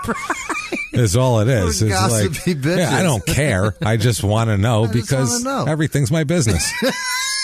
So it works. You know? And if it wasn't, TMZ wouldn't exist. Exactly. That's the point. We're a nose. I'm a curious. Look at what I do for fucking I'm a curious person. I see there's a murder. I'm like, well, let's find out all about it. What about that town? What do they do? What's the parade like there every year? I'm an asshole. I like this shit. You know, you too. We're both assholes. So Tim Allen, the lesser Tim Allen. This guy, I guess, because he has less money than Tim Allen. So we'll call him lesser Tim Allen, even though the other one's worse. You get it. Lesser net worth Tim Allen. Yeah. Right. He has a meeting with an off-duty sheriff's deputy and the deputy's wife on an unrelated matter. Okay. Now, we don't know what the unrelated matter was. All we know is it's some sort of legal matter, and why the fuck was the deputy's wife there also? Yeah. This makes no sense. I don't know if maybe he had a beef with the deputy's wife, or his wife had a beef with the deputy's wife, or somebody that he knew, and then the cop got whatever it is, whatever it was. They're having some sort of meeting about some other unrelated matter. Yeah. Tim Allen and the sheriff. Now, this Tim Allen says, unprompted, to this sheriff, because it's about something totally different, that he was waiting for a friend at the convenience store in Flora Vista back on February 7th when Sandra disappeared, and that he saw her walking and saw her go into a couple of buildings while he was waiting. He saw her like walking around. She went in a building, came out of a building. Now, later on, at a different meeting, because I don't know what the negotiations were like between this guy, the spouse, and the fucking spouse's wife, but god damn it. The later meeting, both the deputy and the deputy's wife saw Sandra Phillips' name written in red ink on a page of Tim Allen's daily planner. What the fuck? That was under the date of February 7th. Mm-hmm. So they saw that. They both claim to have seen that. Okay. Now, you obviously are curious about Tim Allen, I would think, at this point. Not only does he have a name that's stupid, but he's also... I want to know what the hell the other unrelated matter is, number one. And number two, why does he have a missing teenager's name written in red ink under the date on the plan, because it's a day planner. Under February 7th, he's got her name written in there, which is super fucking weird. Well, we'll find out with him. Allen is a carnival worker. Oh. Which is probably the least trustworthy job in America. Number one, first of all, they're transient. Right. I have actually known a carnival worker well. There's a guy, a quick story. I've told the story about my friends who robbed the concession stand at the Little League and got away with garbage bags full of candy, and my friend with the spree and the cops coming in the package of spree. Well, the guy who initiated that whole thing started out with a carnival worker named Satanic Bill that we all knew. I think you mentioned that in that too. Satanic Bill lived with my friend Kevin for some reason. He let him. There was a carnival in the parking lot next to his house, and somehow the carnival left, and Satanic Bill lived in my friend Kevin's basement. Stuck around. Don't understand it. He quit the carnival. He was And total. Now he's Ocean's 11ing dude, a candy heist with teenagers. This guy was like 27 years old. We were like 15 years old. That's the other fucking thing. That's amazing. So he's hanging out with kids. He introduced my friends. Two of my friends became crackheads, smoking crack with this fucking guy. He was the worst. He carried a gun all the time for no reason. The worst human being ever. His name was Satanic Bill. That's what we called him. He's got underground drills for stealing spree. Oh, God. It's fucking amazing. So carnival workers, awful people. So this is what we're dealing with here. He's a carnival worker with a criminal history, which honestly, that has to be on your application too, as a carnival worker. Like, we're sorry, you don't have enough felonies for this. Kind of like you with the subway. They're like, you're underqualified. Maybe that's what it was. They were like, we're sorry, you need to go get yourself a couple felonies, do a little time, get a couple of white pride tattoos in the can, and then come back and we'll maybe hire you. This is back before Subway was the biggest fast food chain in America. It was when they still had... in the 90s, it was kind of good. Yeah. Still. It was when they still cut the bread in the weird triangle and stuck the little strip on top. You got it. I know what you're talking about. Now they split it in half. Yeah, now they make it like the rest of the universe makes a sandwich. We've figured it out. Right. Everyone's been making a sandwich wrong for centuries. No, they haven't actually. The best delis in the world. They don't know what they're doing. You cut the top into a V, put all the meat on, and then just stick that on top like a fucking cherry. It took so long for them to cut that fucking bread, too. Because they would miss and be like, oh, shit, it's deeper over there. No, it's deeper. It'd be crooked. The fucking disaster. You can't fit anything. Right. You have to hold it like a trumpet, too, when you're putting it in your mouth, because otherwise the fucking top would fall off and it's a disaster. What a mess. And they have that shit crab meat. Ah, good. You don't want that. No, some of the weirdest sandwiches. I just got the brown roast beef. I know what I'm doing. I mess with that shit. Just get the brown roast. It's brown, it's thick, and it tastes fine. Whatever. So he has a criminal history, like we said, a prerequisite for carnival work. Yeah. He's had a DUI or two, we don't know, in the past, which, like we said, that's normal. I'm surprised he had a car to drive. That's shocking. Maybe he was like in one of the bumper cars or something. Is all we can. Just drove it off the lot there. Electric big pole sticking up there. That's how they caught him. He was trying to make a run for it. Yeah, he was trying to make a run for it. They're like, I can see his pole above traffic. Just keep following it. He can't get away. He's not going very far. Not going very far. He's got a flag hanging off it. Come on. So when this road goes uphill, it's going to stop. It's over. It's over at that point. This chase is done. Also in 1982, and details are very sketchy on this, but in 1982, he attacked a young woman. We're unsure of it if it was a physical or a sexual manner, but from everything I've read in these fucking court, in court they danced around it like what it was, but they didn't spell it out. So it seems like it was a sexual assault of some kind. Oh boy. He didn't kill this woman, but there was some sort of violent assault on this woman who then survived. She had injuries to turn him in. Wow. And he got in trouble for that at that time, and she'll come up later on as well. So, and the funny thing is, as we know, if you follow killers and that sort of thing, any sort of killer shit, there's a progression a lot of times, and a lot of times if you let somebody go and then you get caught for it, next time you're like, well, I know not to let the motherfucker go. You betcha. Instead of going, well, I won't do that anymore, they go, well, next time I got to kill him. Jesus Christ, what was I thinking? Someone's got to die. Also, if that's not enough for you, he had recently checked himself into a mental institution for a while. Good God. And had recently gotten out. And hey, guess what? Everybody, if you've got problems and you need help, you go ahead and you check yourself into an institution. Go ahead, knock yourself out. Good luck to you. I hope you get the help you need. If you are a carnival worker with a criminal history who just got out of a mental institution, then I'm going to look at you sideways because that's strike 1, strike 2, strike 3. The mental institution's like strike 9. That's not. I'm not even worried about that. Way more worried about the carnival Just work. go piss on a cop car and stay in jail for a while. That's it right there. That's perfect. Do us a favor. Just keep doing that, like just county stretches and county for like 2 weeks, 3 weeks, a month at a time. And when you get out, find another one, piss on it again. Now you know what's up. Keep going. His mother, this is how his mother describes him, okay?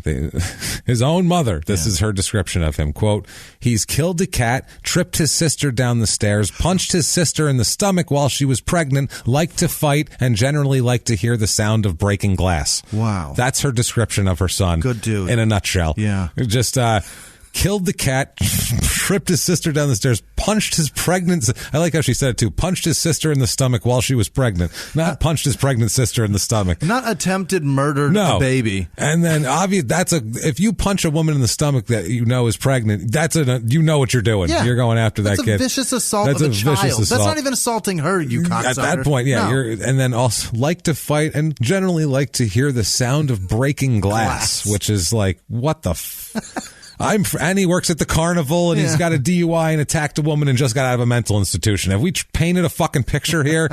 Clear enough picture?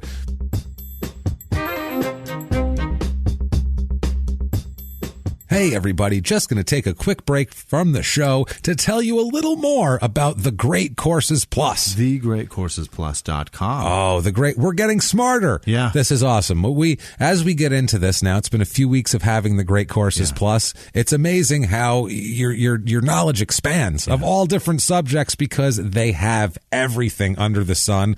What we've been into this week, and we kind of do this together, is forensic history, crimes, frauds, and scandals from the Great Courses Plus. You got to check this one out. If you like this show, come on. I mean, we're talking forensics and all that. Crime scenes and frauds and breaking down these crimes and how they're structured. Very cool stuff. And it's not just this. It's not just crime things. It's everything. What are you interested in? Photography? Gershwin, as you didn't know anything about him, and now you do from the Great Courses. Biology, you name it, it's going to be there. You can find it. The Great Courses will make you smarter in a great, entertaining way with fantastic lectures exploring the topics that interest you, all the top experts. This is a course that we just talked about, the forensic history one, the small town murder. Listeners, you guys are going to love that. I promise you that. It's amazing. With the Great Courses Plus, you will have unlimited access to their entire library. Learn more about anything that interests you, everything we've been talking about. Watch or listen whenever you want with the Great Courses Plus app. And now, this special special offer just for you guys. And you know, we've talked about it a lot. We love the Great Courses Plus, and we know you will too. And as one of our listeners, you can start enjoying all of these wonderful lectures for free, Jimmy. For free. For free. But to start that free trial, you must sign up now at thegreatcoursesplus.com/STM. That's thegreatcoursesplus.com/STM. Unlimited library in their trial for free. thegreatcoursesplus.com/STM. Go learn about Gershwin. And now back to the show. So March 21st, 1994. This is, 6 weeks after this Sandra Phillips disappears. A shepherd out in in a remote hilly area, like a sheep shepherd, a guy with fucking sheep. That's how far in the middle of nowhere we are. Right. Just a dude walking with sheep. That still exists, apparently. There's, at least in 1994, there were still just people walking around America with sheep. Fucking staff. It happens. Yeah, just a staff sheep, I assume, his dick out. He's had sex with the sheep. Anyway, this particular day, this is about 3.5 miles north of Flora Vista. This shepherd finds Sandra's partially decomposed body next to a tree in a hilly remote area here. Investigators come here and they say that they found a denim coat draped over the lower part of the body when they arrived. Heath Ledger. It was like over there. It's Heath Ledger that did it. I knew it. I knew that bastard. So they see that. Now, the mother had told the police earlier that she had told her daughter to wear the denim coat on the day she disappeared because it was chilly out, and the coat belonged to the mother. And she said, "Take my coat and wear it when you're out there." So the coat had blood stains, and these blood stains were consistent with Sandra's blood also. So all this is not boding very well here. The investigators at this point, they lift up the coat and they find that Sandra's shirt was pulled up over her bra, and that one of her, she had lace up boots. One of her boots had been removed, and her pants and underwear had been pulled off one of her legs. So the person pulled off her boot and then pulled her pants and underwear off just the one leg. Now, a medical examiner who examined everything and a forensic pathologist who did the autopsy said that the condition of the clothing was consistent with a sexual assault, which it doesn't take a genius to figure that out. You don't really need a medical degree. And also, the forensic pathologist found evidence of bruising on her inner legs that indicate a struggle during a sexual assault that are very consistent with common injuries during a sexual assault. The forensic pathologist also testified that the decomposition of Sandra may have prevented the discovery of further evidence of a sexual assault, obviously, or a struggle with an assailant, because the decomposition kind of takes some of the trace evidence away sometimes, especially with bruising and that sort of thing. If you're decomposed, your bruises tissue's gone. Right. Exactly. So both these people said that the cause of the forensic pathologist and the medical investigator both said that the cause of death was ligature strangulation. They said that a rope had been wrapped tightly around her neck about 4 times. They could tell by the marks. They said the note contained two knots, one after the 3rd loop around the neck and then another after the 4th loop. So it was like looped and knotted and looped and knotted. So it was really on there. Tight. It was on there really, really tight. Also, they found they thought from the way everything was, they thought that some of her hair may have been caught and tangled in the rope as well. They also said the rope probably cut off the circulation of blood obviously to the brain, and that's the medical way that this person strangled. There you go. Probably took between 30 seconds and a minute to cause her to lose consciousness, and then they said it would take several minutes of strangulation to cause the death. So that's what I mean. This is not an easy to strangle someone. You got to really want it. Yeah. You got to want it, and you either have to be such a fucking cold-blooded just killer that you can just last through that, or you have to have an engulfing rage that lasts for minutes at a time while you're extracting revenge, which would seem like it would wear itself out, I would think. But that's just me. I guess I'm not insane, so that's the problem. I guess I'm not a psychopath. Shit. I mean, in a fight, like if you've never been in a fight, when you're throwing fists with somebody, you you don't realize how fucking fast you get tired. And if you don't for sure hate that person, or you're in it for the money, you know what I mean? Even in boxing, box for 3 minutes, which is a round. You want to die. You will be winded. And to strangle somebody for that long, someone who's fighting, too, someone who's and a 17-year-old girl, not someone who's this isn't like an 82-year-old woman who's in a wheelchair or anything like that. This is somebody who's got the stout. She can willpower to live. She can go walk a couple miles and be fine. You know, she's physically stout. You know, the you could say energy this takes to do and complete is fucking just bananas. Oh, absolutely. Now, based on the condition that she was in at the time she was discovered, the medical examiner investigator testified that she probably died the same day she disappeared, but they can't pinpoint an exact time of death. They just say that would be consistent with that. Also, they said the condition of the crime scene suggests that she had been killed somewhere else and then dumped there before when she was discovered, in that location. So I think it was not really staged, but he dumped her there and then placed the jacket over her, and that's all. Part of how you do your thing. Yeah, that's all.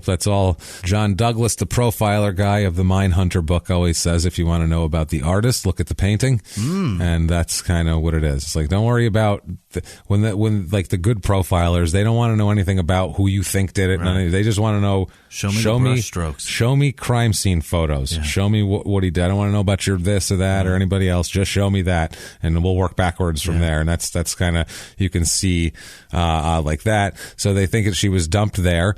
There was a boot print in the soil beneath her body. Now the state says that this evidence suggests that the killer left the boot print when he carried her to the location, obviously. Now, March 1994, after Sandra was found, back to Allen here, back to our awful Tim Allen, the carnival worker with mental problems and a long criminal record of violence and everything else. And a grunt of... and he was grunting all over, annoying everybody in town, looking over his neighbor's fence, but doing it like while he's jerking off, not looking for advice. So after she's found, Tim Allen, has a conversation with his wife's stepfather, where he says that he saw her. Now he says he saw Sandra hitchhiking near a bar and restaurant in Flora Vista. So now she's hitchhiking all of a sudden, which doesn't make any sense. And he says that he stopped to pick her up, and he offered her a ride into Aztec, quote, to do some applications there or something. Yeah. Which they mean job applications, not to invent some apps for the younger people out there and actually fill out job applications. But that's a dumb statement to make. Yeah. Because now why are you putting her in your car? Dummy. That doesn't seem smart. He also then explained that she had become and I know he's telling like the story to him. Why bring it up? To the stepfather. To his wife's stepfather. He says that Sandra became very angry and insisted on being let out at the convenience store in Flora Vista, which he had brought up earlier. That's where he says he saw her from. He said that he bought her a soda and a candy bar to calm her down. What is she, 6? She's 17 years old. And the last time he saw her was at the convenience store. He just told her, look, here, take a Snickers and chill out, and let's part ways. And apparently he says that she was cool with that. And the last time he saw her was at that convenience store. He also told several other people, not just the wife's stepfather, that he either talked to her or gave her a ride on the day of her disappearance. What is he doing? Anyone that will listen, he's like, I saw that girl. Yeah. They're like, which girl? The missing one. You know what I'm talking about. I saw her. She's the dead one. I saw her. Yeah, that's right. On the day, gave her a ride and everything. Dead one? Gave her a ride and everything. Nobody knows she's dead yet, sir. Oh, she's dead. Don't worry about it. I saw her. I'm sure of it. He told one of these people that he had talked about his marital problems with this 17-year-old girl, and that she gave him a sympathetic response, and that he may have asked her if she wanted to go have a beer. Mm-hmm. Okay, now 17-year-old girl that you picked up on the side of the road. Now, all of a sudden, he didn't tell his father-in-law that, but now he's saying that, she was open to talking to him. Now she's going to be a shoulder to fucking cry on for this dipshit. Well, she is stuck in his car after hitchhiking. Well, and most 17-year-old girls, what they really want to hear about is an adult carnival worker's marital problems. That's how you get their attention. They're into that. They want to hear about a dirtbag's problem. Ridiculous. So, he said that he may have asked her if she wanted to go have a beer. He never was, and this is this thing too, he tells different things to different people. Super weird. Also, he admits to somebody else that he said he wanted to give her a ride because she had red hair, and he liked red hair. Yeah. He said she had red hair, and she was young and good looking, and he dug that. Yeah. And he said that that nonverbal communications from her suggested that she liked him, and he said that he was just looking to kind of pick up a girl. So he's cruising around a town of 2,000 people looking to pick up a girl. You're married, good luck, dude. A married carnival worker Right. with a criminal record and fresh paperwork from the mental institution is cruising around looking for chicks to pick up on the street in a small she town. gave nonverbal clues. Like, who are you, yeah. Quentin Tarantino This in is Dusk Till Dawn? Like, do you fucking- see her just like making the blowjob motion in the passenger seat? What are you doing, That's man? almost verbal, by the way. It might as well. It's more clear than that's any language that works in. It's really tuck your tongue in your cheek. Yeah, that'll that's any language. show everybody. So he's looking for good-looking girls here. His mother-in-law also around this time says that she noticed a scratch on his face and a bruise on his lip right around the time of the girl's disappearance. Okay. Back about a month and a half ago, I remember he had a bruise and a scratch, and I was thinking, what the hell happened? Yeah. Looked like he got in a fight before. Also, when they talk to him, the boots he's wearing, they see the boot print, and they just notice, just on the eyeball test, this isn't like in the melted snow Reebok thing like it was with the other case, but just on the eyeball test, it looked like pretty close to the same pattern of they're pretty, I think they're just work boots. That's a pretty close pattern They with the say squares. Wolverine on the bottom. Yeah, that's the one here. Now, he's starting to look a little shady for this. Now, This isn't good. No, it doesn't look good for him. Also, they link him to a rope that they believe was used to strangle her. Mm-hmm. Okay, now several people said that the rope that they showed that strangled her had a distinct design and came from the back of a white pickup truck. This is amazing. This is how This is why small town murder is different than big city murder, because in big city murder no one notices anything that's on anybody's car, no one notices anything. Several people in town recognized a rope as belonging to a certain truck that they've seen. That's how small of a town this is and how little there is to do there. Stare at a mesa or match ropes to vehicles. That's their things that's things to do. They said that it came from the back of a white pickup truck that belonged to Tim Allen's wife's grandfather. Okay. If that's not too much too deep. Okay. That's too close to Tim is what that is. It's a little too close to Tim. Also, these people said that the rope was kept in the back of the pickup truck and was used to restrain a trash barrel when the pickup was hauling trash to the dump. That was the normal thing that the rope was in the back of the truck for forever, for years. It's always back there. And that's what he... Problem is, Tim Allen was seen driving this white pickup truck all in the week around the Sandra Phillips disappearance. And obviously, he's the grandson-in-law of the owner of the truck. So there's a lot of things that are looking awfully suspicious here. They also, oddly enough, a bunch of other witnesses also said that they observed Tim Allen extensively cleaning the cab of the pickup in the days after, several times in the days after Sandra Phillips disappeared. This is a truck with a rope in the back that used hauls for trash. Right. So it's not a truck that you Why clean. you detailing that? It doesn't get detailed very often, I'm going to go ahead and say here. So now if that's not enough, now he's still on the street. They don't have enough to pick him up. They just have all of these very circumstantial, very coincidental things. But very well line up. That line up pretty goddamn well.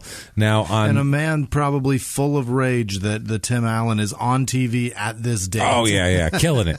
Just crushing. And he's like, whenever he gives his name, we're like, Tim Allen. He's like, no, I work in a carnival, actually. I make see that truck? That's not even mine. I made $6,000 last year, and that was a good year. It was a banner one for me. I don't even run the tilt-a-whirl yet. I don't even, I'm working my way up. I know how to do the assisting on it, but I can't actually, I'm not actually the one that makes sure everyone's secure. What do? Right now, I hand out potato sacks for the kids going down the big slide. Either that, or I'm the one that rigs those little frog lily pads when you throw the ball on them so they don't stay. I'm the guy who does that. I'm the one that robs people of money. That's what I do. That's the other thing about carnival workers is they are the most dishonest people in the world, and they're known from it. It's so funny, like everything, like in all the terminology in like wrestling is from the carnival. Right. All like they call the fans marks because the fucking marks of the carnival. That's who we're stealing from. We're faking them out. That's the whole point.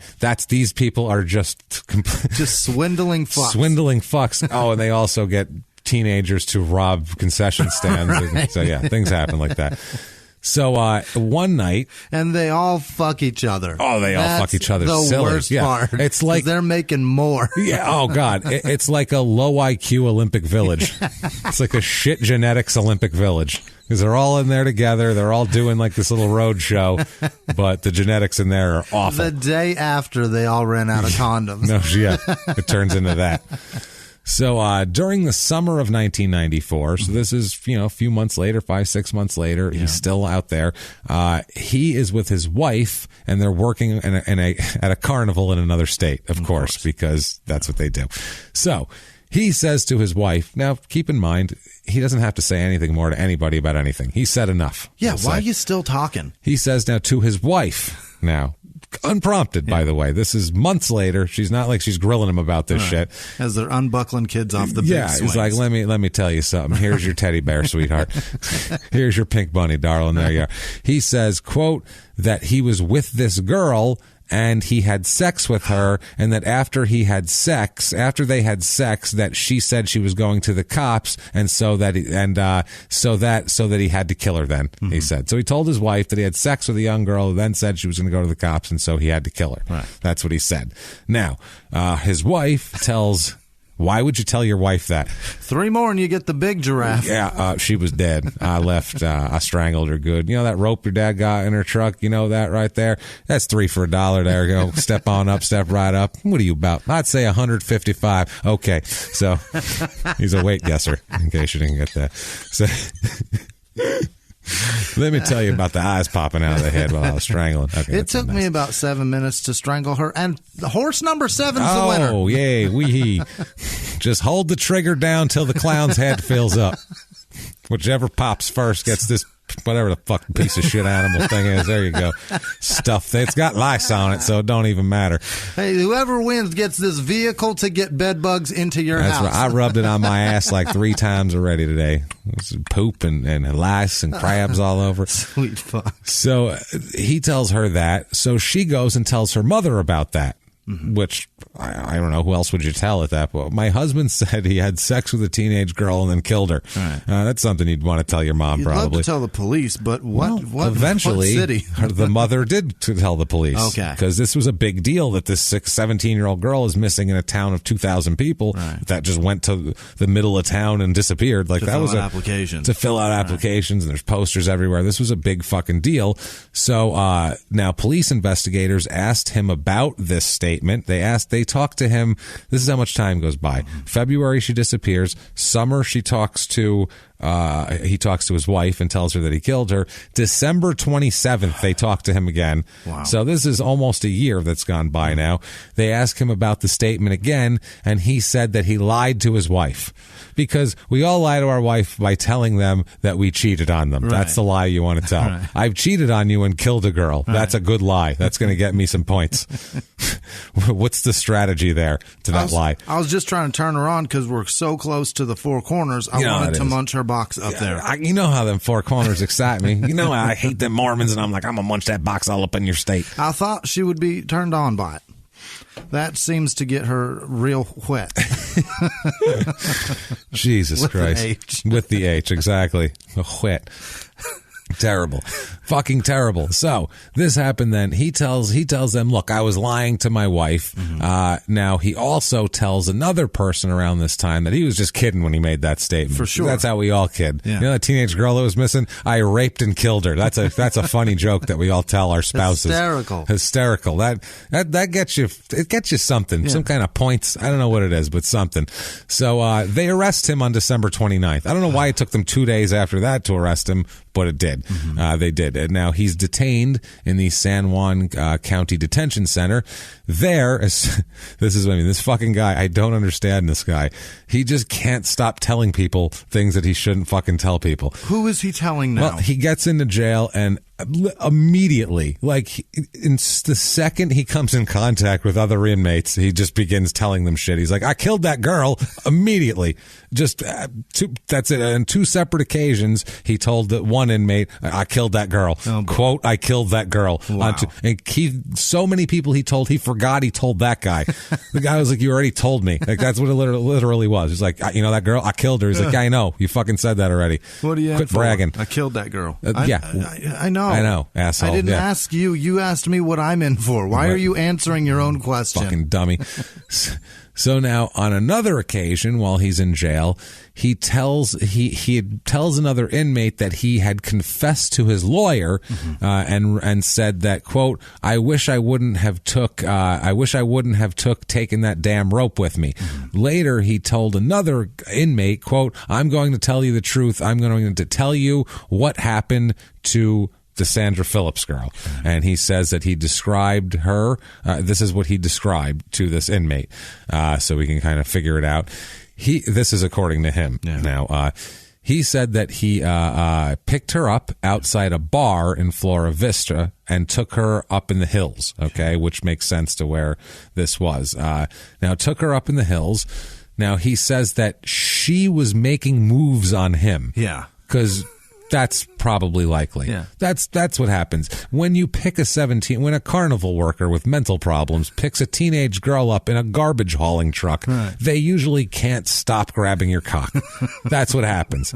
That's why I will never pick up a teenage girl, not because it's untoward, because I know they'll try to fuck me, because they all attack carnival workers with mental out problems. this dick. That's what they're doing. It's so difficult. They're everywhere. Unbelievable. So he says that she was, quote, making moves on him, and that so in response he was, quote, making moves on her, and then after that, quote, some stuff happened. Yeah. I assume that's sexual stuff.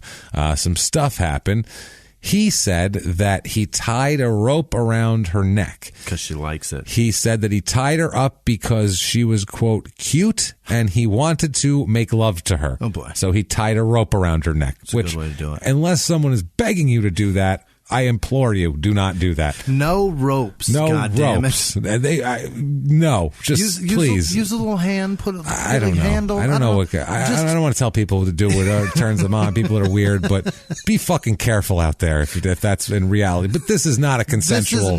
There's nothing about this is okay. No. This is a horrible person assaulting a teenager at this point. Keep the ropes away from the neck. Wow. So he wanted to, quote, make love to her, which is fucking disgusting. And also he said he liked to have control over people, which is okay. And at that same point, he's like, look, she's cute, A. I wanted to make love to her, B. I like to have control over people, and D, my girlfriend and I, we had a fight. So I'm going to get back at her by having sex with this 17-year-old against her will with a rope around her fucking neck. Wow. Oh, boy. He said that while she was tied up in the pickup truck and he was starting to, quote, make love to her, which no, she, quote, just fell down or limped out, he said. And he said after she limped down, I guess out of the truck, I guess is what he's trying to say, he said he got scared and tied the rope again.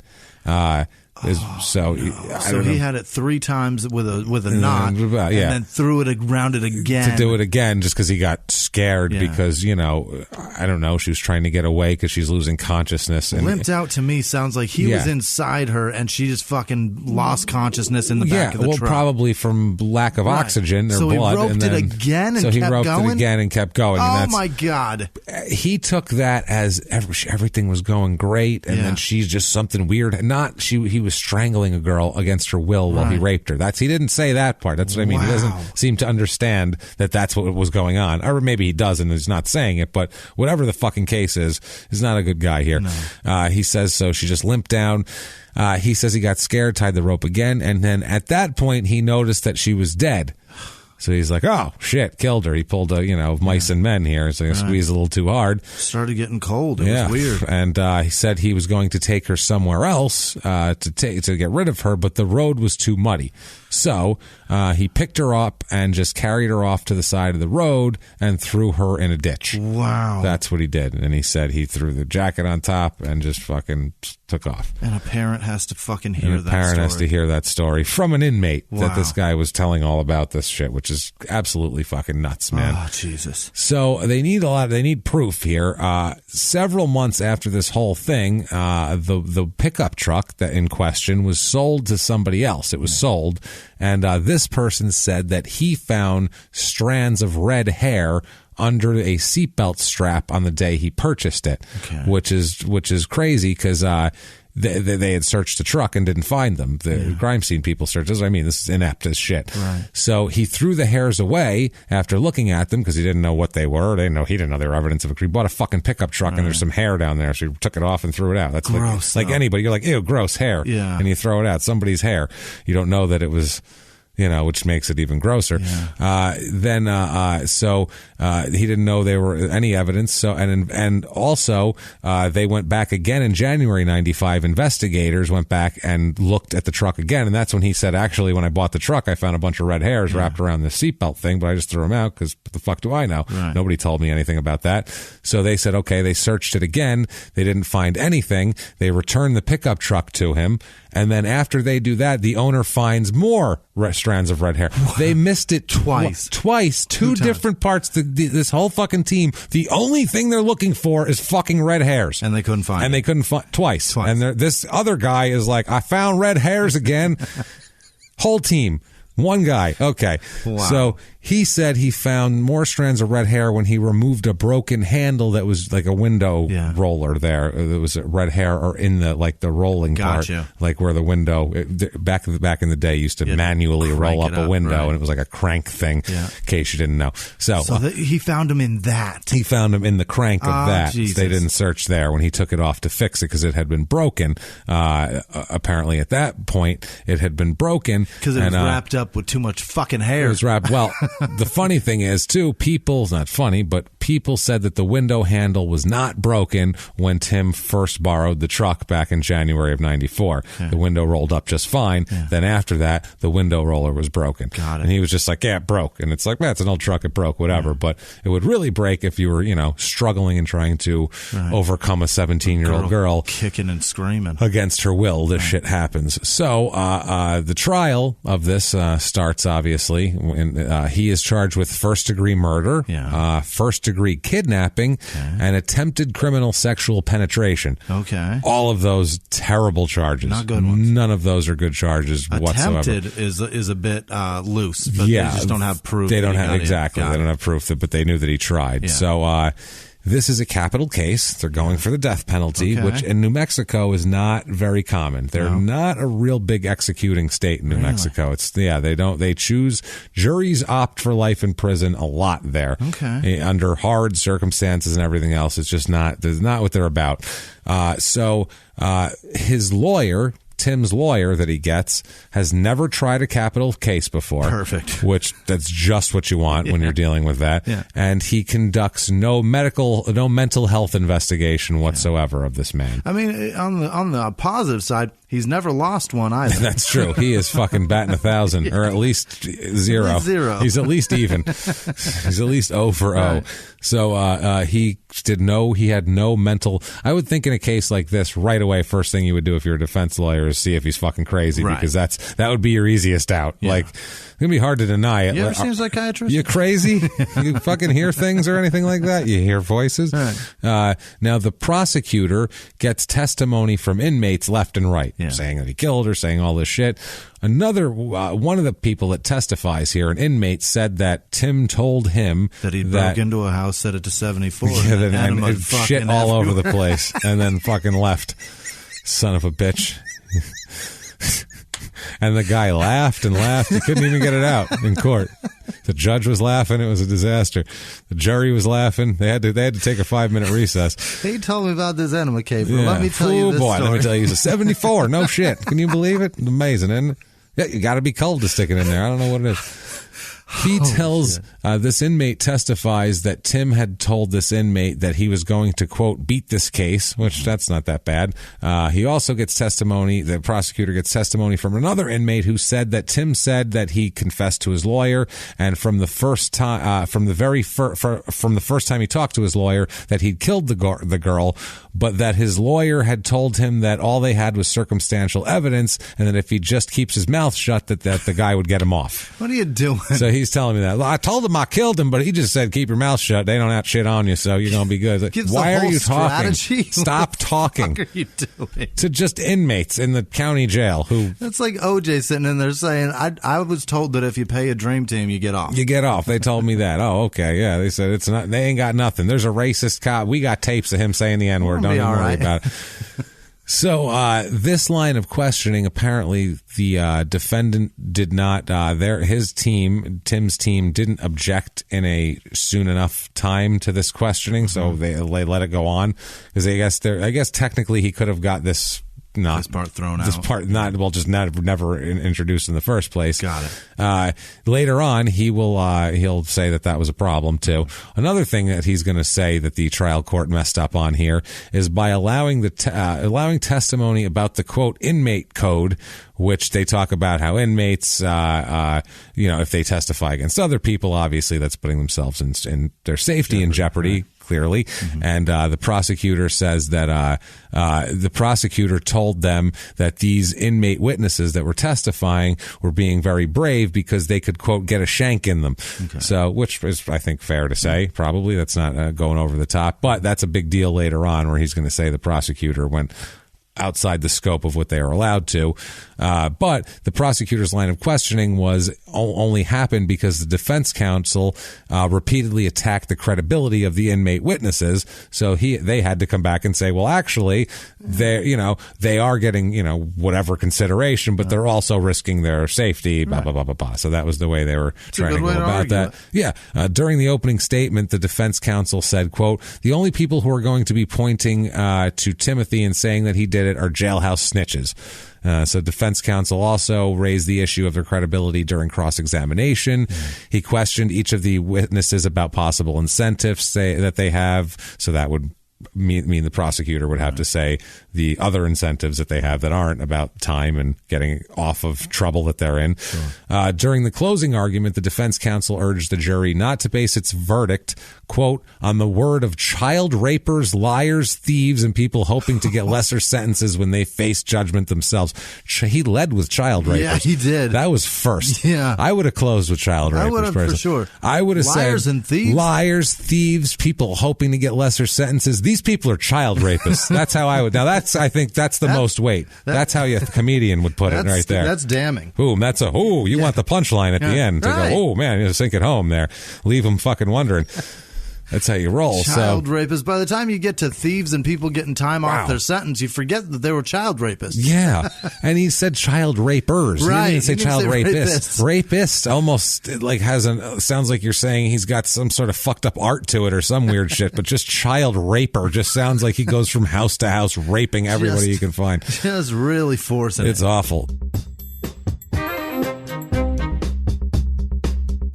Hey, everybody, just going to take a quick break from the show to tell you a little bit more about TrueCar. TrueCar.com. Here are some useful car tips you might not be aware of. Yeah. A coffee filter and a little bit of olive oil can clean your interior. That's handy. Removing excess weight from your car will improve your gas mileage. What? And you can place your key fob in your chin to increase its range. I did know that. Weird. That's weird stuff. I actually have heard that too. Well, here's another tip you might not know about.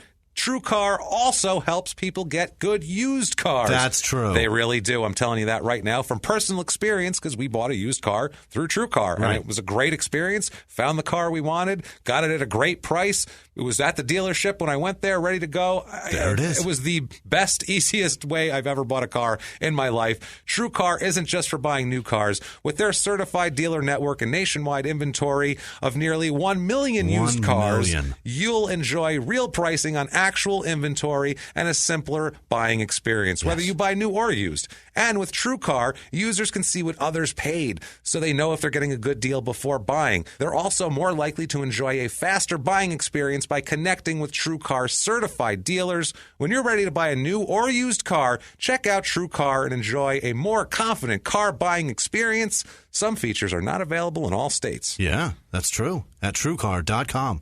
And now back to the show.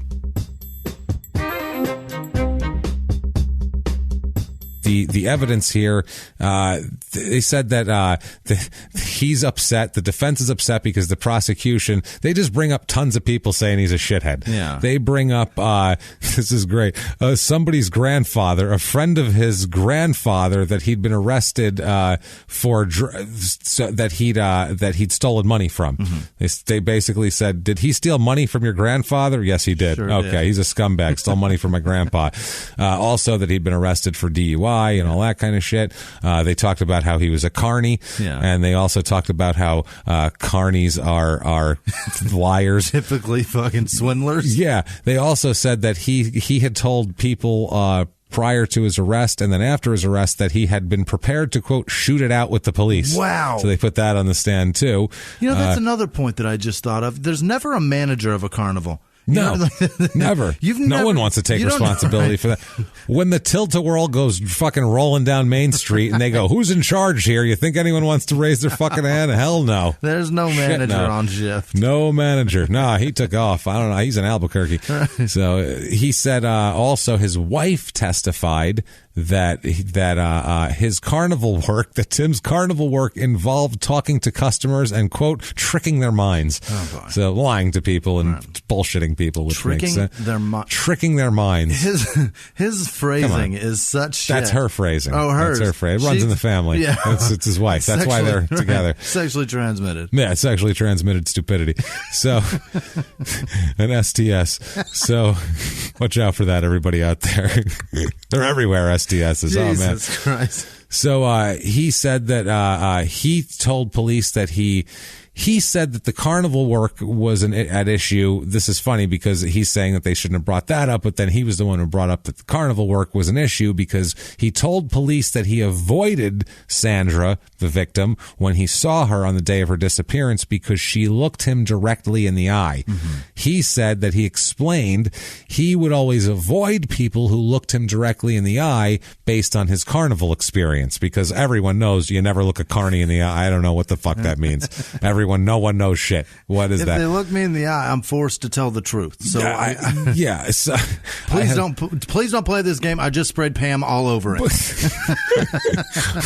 But that's what he said, though. Yeah. He said that's what it was. It was people. You know, he knew not to. I don't know what the fuck he's doing. Ridiculous. So then they get a doctor. A Dr. Matthews is called to testify. It's a statement attributed to Timothy by one of the inmate witnesses. Now he testified. This inmate witness that he asked Tim why he killed the girl and that he replied, quote, I don't know. It was like I was standing outside of my body watching myself do this. Okay. Which sounds like a really typical, that's pretty much what everybody says. Right. Like, I don't know. It was just the weirdest thing. I don't remember those 10 minutes of my life. It was like slow motion. I wasn't even in control of my body. It was like I was standing outside. I've heard every killer, so literally every murderer says that. Okay, so this Dr. Matthews guy reviews this testimony, and his conclusion is that Timothy, he was describing a dissociative experience, and he didn't know what it was, and dissociative experiences are a common way of dealing with situations that are stressful and that sort of thing. He also says that a dissociative experience doesn't necessarily indicate a medical condition that would negate his capacity to deliberate, intent to kill or anything like that. So he's still, even if he had that experience, you're saying he's still responsible. The doctor said it doesn't mean he's not responsible. The thing is that at minimum, it incriminates further because it proves that you know the difference between right and wrong. That's the thing. It's so wrong, in fact, that you're removing yourself from it, saying, I just watched myself do it. I just watched myself. It was weird. I'm not a bad person. No, it's like that time the Ferris wheel broke and all them kids was just diving off the top and falling, and necks were breaking. I saw that one get smushed. It was like I was jerking it, because it was what I'm into, but it was like I wasn't jerking myself. It was like someone else was jerking me from the outside. Like one of them toddlers' heads was tugging at it. Yeah. So there's some testimony that he is going to make a big deal out of on appeal later on. Now, it's very, very, very detailed of Sandra Phillips' mother's reaction to the news of her daughter's death, and all that sort of thing. Here, they talk to Lacey, the friend, Lacey Minor, and she describes this. She describes walking to the house. She says she got about halfway there and she stopped and said she can't because the cops were having her tell her. Wow. The cops were like, look, you should tell her. Yeah. Listen, she is going to be pissed when we tell her that I know we missed this is my job, hair twice. But you should tell her. No, this is after they found the body. Oh, okay. You have to tell her she's dead. And they were like, well, first of all, that's not your job as the friend. No. But I guess she said she wanted to, and then said that what I would say if I'm Lacey is, motherfucker, I didn't find the body. Well, they called her. Go tell her. They called her at work. The cops called her at work and said, "Can you meet us at the Phillips house in 15 minutes?" Get out of here. And she said when they got there, the deputy Chevery told her, "quote Now you have to go in and tell Darlene." Pardon? Excuse me? No, thanks. She said that quote I cannot go in and tell her daughter is dead. I cannot do that. So he said he would do it. We went into the house. She said Darlene had an appointment with the sheriff's deputy, so she didn't think it was strange that he was there, and she thought that Lacey was there for support because she was going to talk to him and she could have her input, blah, blah, blah. So she said they walked in and greeted her, and she said the mother could tell that there was something wrong right away, and so they had to tell her that they found Sandra's body. And in court, they said, how did Darlene react? No. And she said her answer was a great answer, quote, probably like any mother would react whenever somebody tells them that their daughter's body had been found. Yeah, she was a little upset, I would say. She said, then the cop said, what did she do to detective or deputy Chevery? The answer is that she started hitting him in the chest, and she started asking him why and who, and then went outside. I guess she ran away. Darlene ran. She's freaking out. That's exactly what you do. Fucking blame her. She didn't know what to do. Right. So the friend said she followed her. Lacey and her sister stayed in the house while Lacey's sister stayed in the house while she went outside and found Darlene. She said she was running around the driveway crying, kind of doing like a frantic, whatever. Losing her shit. Yeah, she said she wouldn't let her hug her or do anything like that. She was yelling and screaming, and neighbors were coming out of the house. And I mean, she was making a fucking scene, which you can only imagine that she would. She just describes this horrible, horrible scene. She said that they had to start calling relatives in Phoenix and started making travel arrangements so everybody could get here so they could have some kind of service. And they went to her sisters and they got beds and pillows and blankets because all these people are going to come into town now for this. And they said they went to Sam's Club and bought food. So they also have to deal with logistics of there's people coming over and we don't have any chicken wings, on top of the fact that the kid's fucking dead. Like, when you have to deal with all that shit, is there enough toilet paper? Oh, and Darlene's dead or Sandra's dead. Right. It's a fucking lot. It's been crazy. So they said the father has had a lot of problems also. He says he feels extremely guilty. Just the whole thing is everyone feels horrible about this. They said that Darlene has been just a mess since the daughter is dead. She said she kept her room the same for 8 months afterwards, which is I don't know how. That's got to be heartbreaking. What do you do in that situation, though? Anyway, that's what I mean. I'm not going in there. It's so it's not heartbreaking. Keeping it the same. It's just fuck. I'm not going to go. No, I don't want in there. Do you want? You're going to go take stuff down and pull down a Debbie Gibson poster? Yeah. No thanks. No thanks. That's what I mean. I don't know. What's 94? We'll give her more credit than that. But still, it's the Flora Vista actually. So she probably just came out. A few years behind. Yeah, Debbie Gibson just came out there. They're like, wow, she's hot. She's a hot new young artist, isn't she? So, until she's 3 years away from being in Playboy. Yeah. So, she kept it that way till September of that year, which is very, very sad. So they talked to her. I only gave you the broad brush strokes here. She went into just everything, a detail after detail of everything the mother did, every emotion of every family member, her emotions. I mean, it was like a victim impact statement. Wow. During as her testimony, Jeez. Which is, it's not, that's a problem sometimes. Yeah. So that's going to be later on a problem. But for one side. Yeah, that's an issue. So, in the closing arguments, the defense contends that it was misconduct for the prosecutor to argue that the jury should return its verdict based on improper considerations such as community outrage, because they say that this is outrageous and your kids aren't safe, and they really gas the jury up when they go in there.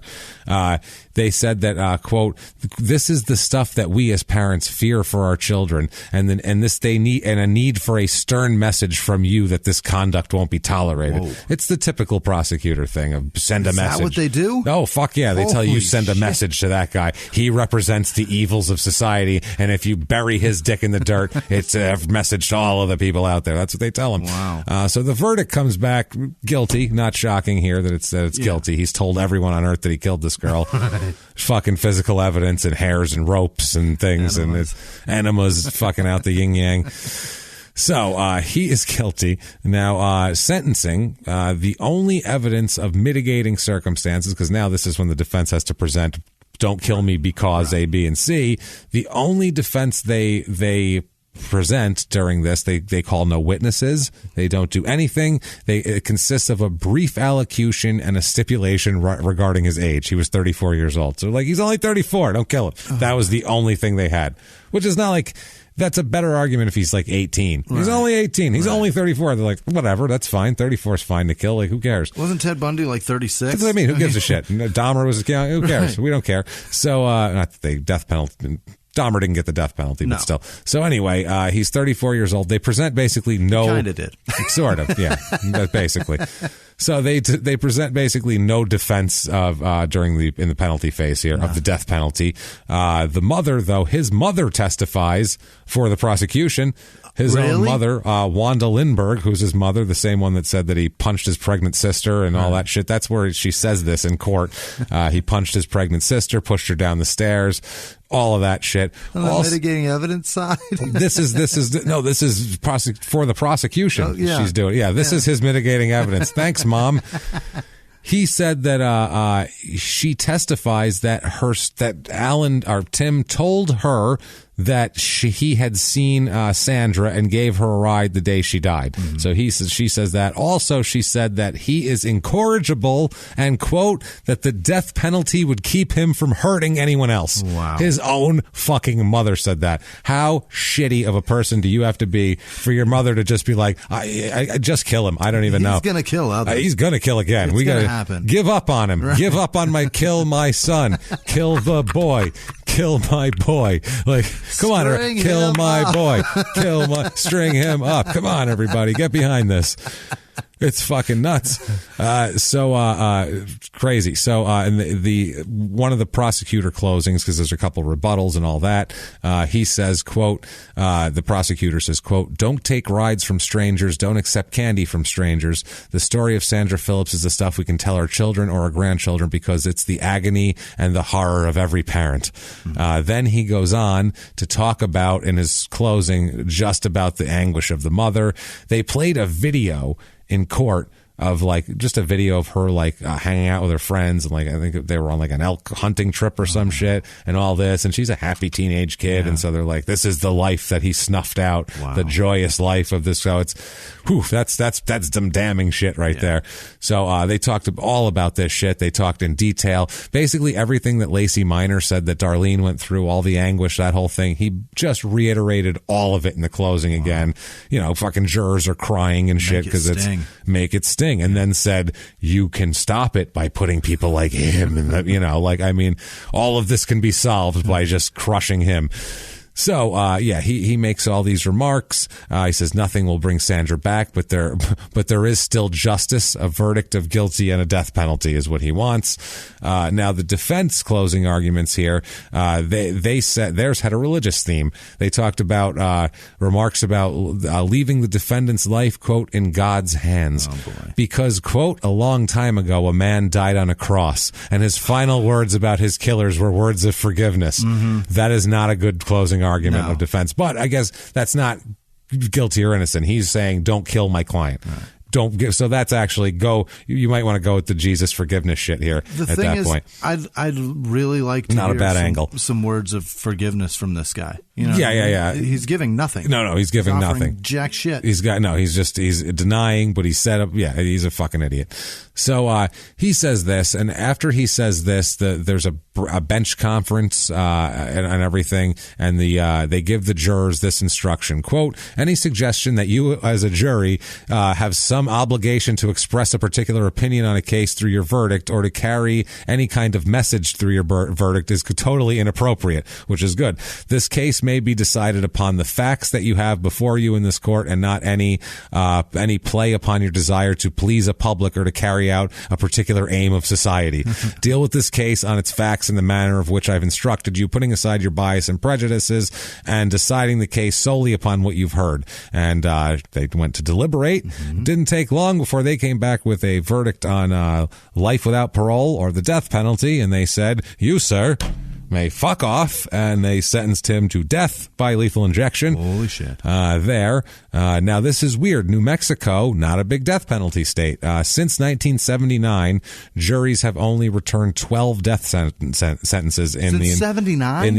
This was from 79 to 98. Okay. They had only brought down 12 death sentences, and only two of them were still on death row. 5 of them were commuted by a governor in the 80s, and then 3 were overturned by the state Supreme Court, which is that's an issue. So that's why the death penalty is kind of shitty.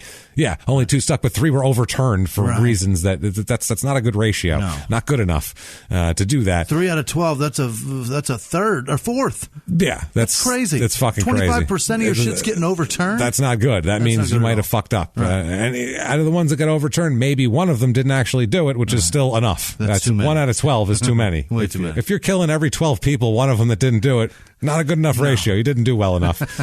So, it's not good police work at all. No, or good prosecution, we should say. That's why we are real sketchy on the death penalty. Because as much as we like to see assholes get killed, who know, like last week, everybody watched this guy torture a person. Yeah. He was on the phone going, hey, I'm torturing this dude now. Then literally would hold the phone out and go, tell them I'm torturing you. He's torturing me. See, I'm torturing him. And then he killed him, and he's like, yeah, I just killed that dude. Yeah, the dude I was torturing forever. He can't tell him. You killed him. No question. There's no questions about that one. That's fine. But like this is weird, and we'll talk about why in a second briefly, that I'm also a little sketchy on this particular case. Darlene Phillips, the mother, Sandra's mother, said that the death penalty is, quote, too good for him. She said, it's not over yet, but at least we know he can't hurt anyone else. That was the most important thing. No family should have to go through this, which fuck yeah, obviously. Now, on appeal, obviously he's going to appeal death sentences here. He challenges all sorts of shit. 10 grounds here: prosecutorial misconduct, insufficient evidence of aggravating circumstances, jury selection errors, refusing to submit lesser included offenses, all of this shit, insufficient evidence to support kidnapping, a bunch of bullshit, basically. Cumulative error, they just fucked everything up, is what he said. He said that mainly it's the inmates' testimony saying that he said he would beat the case because he talked to his lawyer and admitted it, and his lawyer told him this. Right. His assertion here is that, well, if I'm talking about a conversation I had with my lawyer, then that's confidential, and you can't elicit that through somebody else. No, is what they're trying to get. But you get client confidentiality agreements, but when a third party's client. involved, then you've waived it at that point. That's what they say. Once you've told someone else, then you've waived your privilege at that point. Now he knows as much as someone else. It's telling your buddy you got ball cancer, and your buddy goes and tells your boss you got ball cancer. Your doctor didn't disclose the information. That's what I mean. You told him, and it's not the problem. So that's what they did there. Also, the defendant's prior bad acts. He said that shouldn't have been introduced into it, but the way they did it was the crime he did in 1982. They tried to say the state introduced evidence on him by calling the victim of that crime to talk about him in the penalty phase, because you can bring that up in the penalty phase. He says that should have weighed in his favor because he didn't kill her. That's what he said. He's like, so that should have been a pro. Should have been positive for me. Like, if I rape a chick, I don't kill her. That's my policy. Live rape victims only. Fucking insane. Listen, not killing and raping is very similar as the Kohl's "we don't need your receipt" policy. It's just policy. It's just store policy. It's how we run things around. That's how it works. I don't know. Also, he's upset at the background evidence given by his wife about working in a carnival and his general tricking people's minds. That's bullshit. And also the statement that he made to his wife that he'd raped and killed a girl because he was only kidding that day. Duh, Jesus Christ. Also, the defendant's, the friend's grandfather he stole money from and all that. He talked about the DWI arrest. And the court says they were brief and inadvertent statements, and they weren't responsive to a prosecutor's question. So it wasn't like the prosecutor was eliciting this on purpose. Somebody just came out and said it. So there's that. He also asserts that medical records were not it's weird. The way that he's saying that the way the prosecutors got his medical records was not on the up and up, which is very, very strange. The court actually agrees on that the confidential medical records in the issue were not a proper subject of discovery. It's a very legal mess, but it's actually one that he's actually kind of right on here, but they just don't know if we'll find out if it's enough to overturn a death sentence. Also, the kidnapping thing. He says, listen, kidnapping as an aggravator to the murder, that's bullshit. I kidnapped her to fucking rape her. I didn't kidnap her to kill her. So it's not the same thing. It's not a continuous thing. So she was hitchhiking, so she got in on her own volition. So she kind of got in on her own. So I didn't kidnap. I mean, I held her while I raped her, and then I killed her. But those are separate. I didn't kidnap her to kill her. That's fucking nuts. What am I, crazy person? What, do I work in a carnival? Yeah, what am I, a carny worker? So he also says that there's not sufficient evidence of murder in the commission of kidnapping. It's just fucking ridiculous. Anyway, it's affirmed, the sentence. They tell him, fuck you again. You fuck off again. But with dissent, there is one justice in the state Supreme Court who has a blistering dissent of this, basically saying, how the fuck, he says, this is the beginning of it, quote, in my view, and contrary to the majority opinion, which I love when they start like that. I was really hoping that he was going to say, how the fuck? Yeah, how the fuck? He says, quote, the victim impact evidence in this case was excessive and warrants a new sentencing hearing even under the Payne standard. Portions of the victim impact testimony, which in my opinion far exceeded the limited testimony tolerable under the law of Payne. So he's saying that whole thing was way too much to allow. He deserves a new sentencing hearing because that jury was tainted by that shit. 2000, so they say that's only a majority opinion or a minority opinion, so that doesn't matter. That sentence affirmed. He's on the hook now. By the way, there are three. There was him, and there's a guy named Robert Fry that we'll talk about who's on death row, and then they executed a guy named Terry Clark, I believe, who was a child murderer. This guy here, so there's two people waiting for death. In 2009, they abolished the death penalty in New Mexico. All gone. They abolish it, no more. But they don't re-sentence the two guys sentenced to death. So they're in this fucking quandary now. What is that? They have two people sentenced to death in a state where the death penalty is abolished. Right. So it's a big legal shoulder shrug. Everyone went, oh, probably should have put that in the law, huh? Right. I mean, it's only 2 guys, so they didn't even think of it. But hang on to them. What the fuck do we do now? You can't kill him. No, just hang on but to the him. prosecutors want to kill him still, Right. and they're keeps bouncing around. It's a legal question's been going on for 5. This was 2009. We'll tell you about this. September 2014. Yeah. New Mexico's remaining death row inmates asked the state's highest court to spare them for potential execution because of the repeal of capital punishment. It's just Timothy Allen here and Robert Fry who contend their death sentences violate state and federal constitutional protections because New Mexico abolished capital punishment in 2009. The state Supreme Court are supposed to hear arguments, but a decision may be months away. This is in 2004, mind you. Neither of them have a scheduled execution also, so that makes it even harder because then they'd have to have the whole workings of scheduling one. They've dismantled their death rows and all that kind of thing. So what the fuck do you do with these 2 people? So what are they in like Gen Pop, or are they on death row still? It's crazy. The Attorney General, Gary King, who represented the state, says the death sentences are constitutional and should remain in place. The legislature's decision to apply the repeal to future murders, quote, furthers the longstanding policy of ensuring that criminals are punished according to the laws that existed at the times of their crime, is what the Attorney General is saying. So they're like, listen, these are the laws at that time, right. So we need to do that. So we should do it based on those rather than the laws that are currently in place. I agree. Because that's how we all do things. Yeah. We all do things based on whatever was going on 25 years ago. That's whatever how you. The rules was then. That's how you. No, I believe it's current laws how we work things, but still, Jesus Christ, a group of University of New Mexico. I kind of agree with the GA. It's funny there. AG, what is that? Attorney General? Yeah, I think it's Assistant Attorney General. Group of University of New Mexico law professors and the New Mexico Criminal Defense Lawyers Association are supporting the latest legal challenge brought by these 2. Their quote is that, quote, these capital sentences are political vestiges of an abolished state system of death. New Mexico has no compelling interest in distinguishing Mr. Allen and Mr. Fry from future defendants who will escape execution because of repeal. Yes, the last execution was in 2001. That was Terry Clark, who's a child killer, and that execution was the first in the state in 41 years. Wow! So they're not into they've executed one guy in 50 years, and then they're trying to execute 2. They want to keep these death sentences of 2 guys while there's no death penalty. It's really difficult. But in 2016, their governor at the time, Susana Martinez here, she found it politically. She found a little crack in a political landscape to say, if I say I like the death penalty, this is good for me right now. And this is the reason why we have problems with the death penalty, because it's a political thing more than anything. And that's what the problem is. Politicizing death is disgusting. It's weird. And she says she intends to, in 2016, intended to seek reinstatement of New Mexico's death penalty.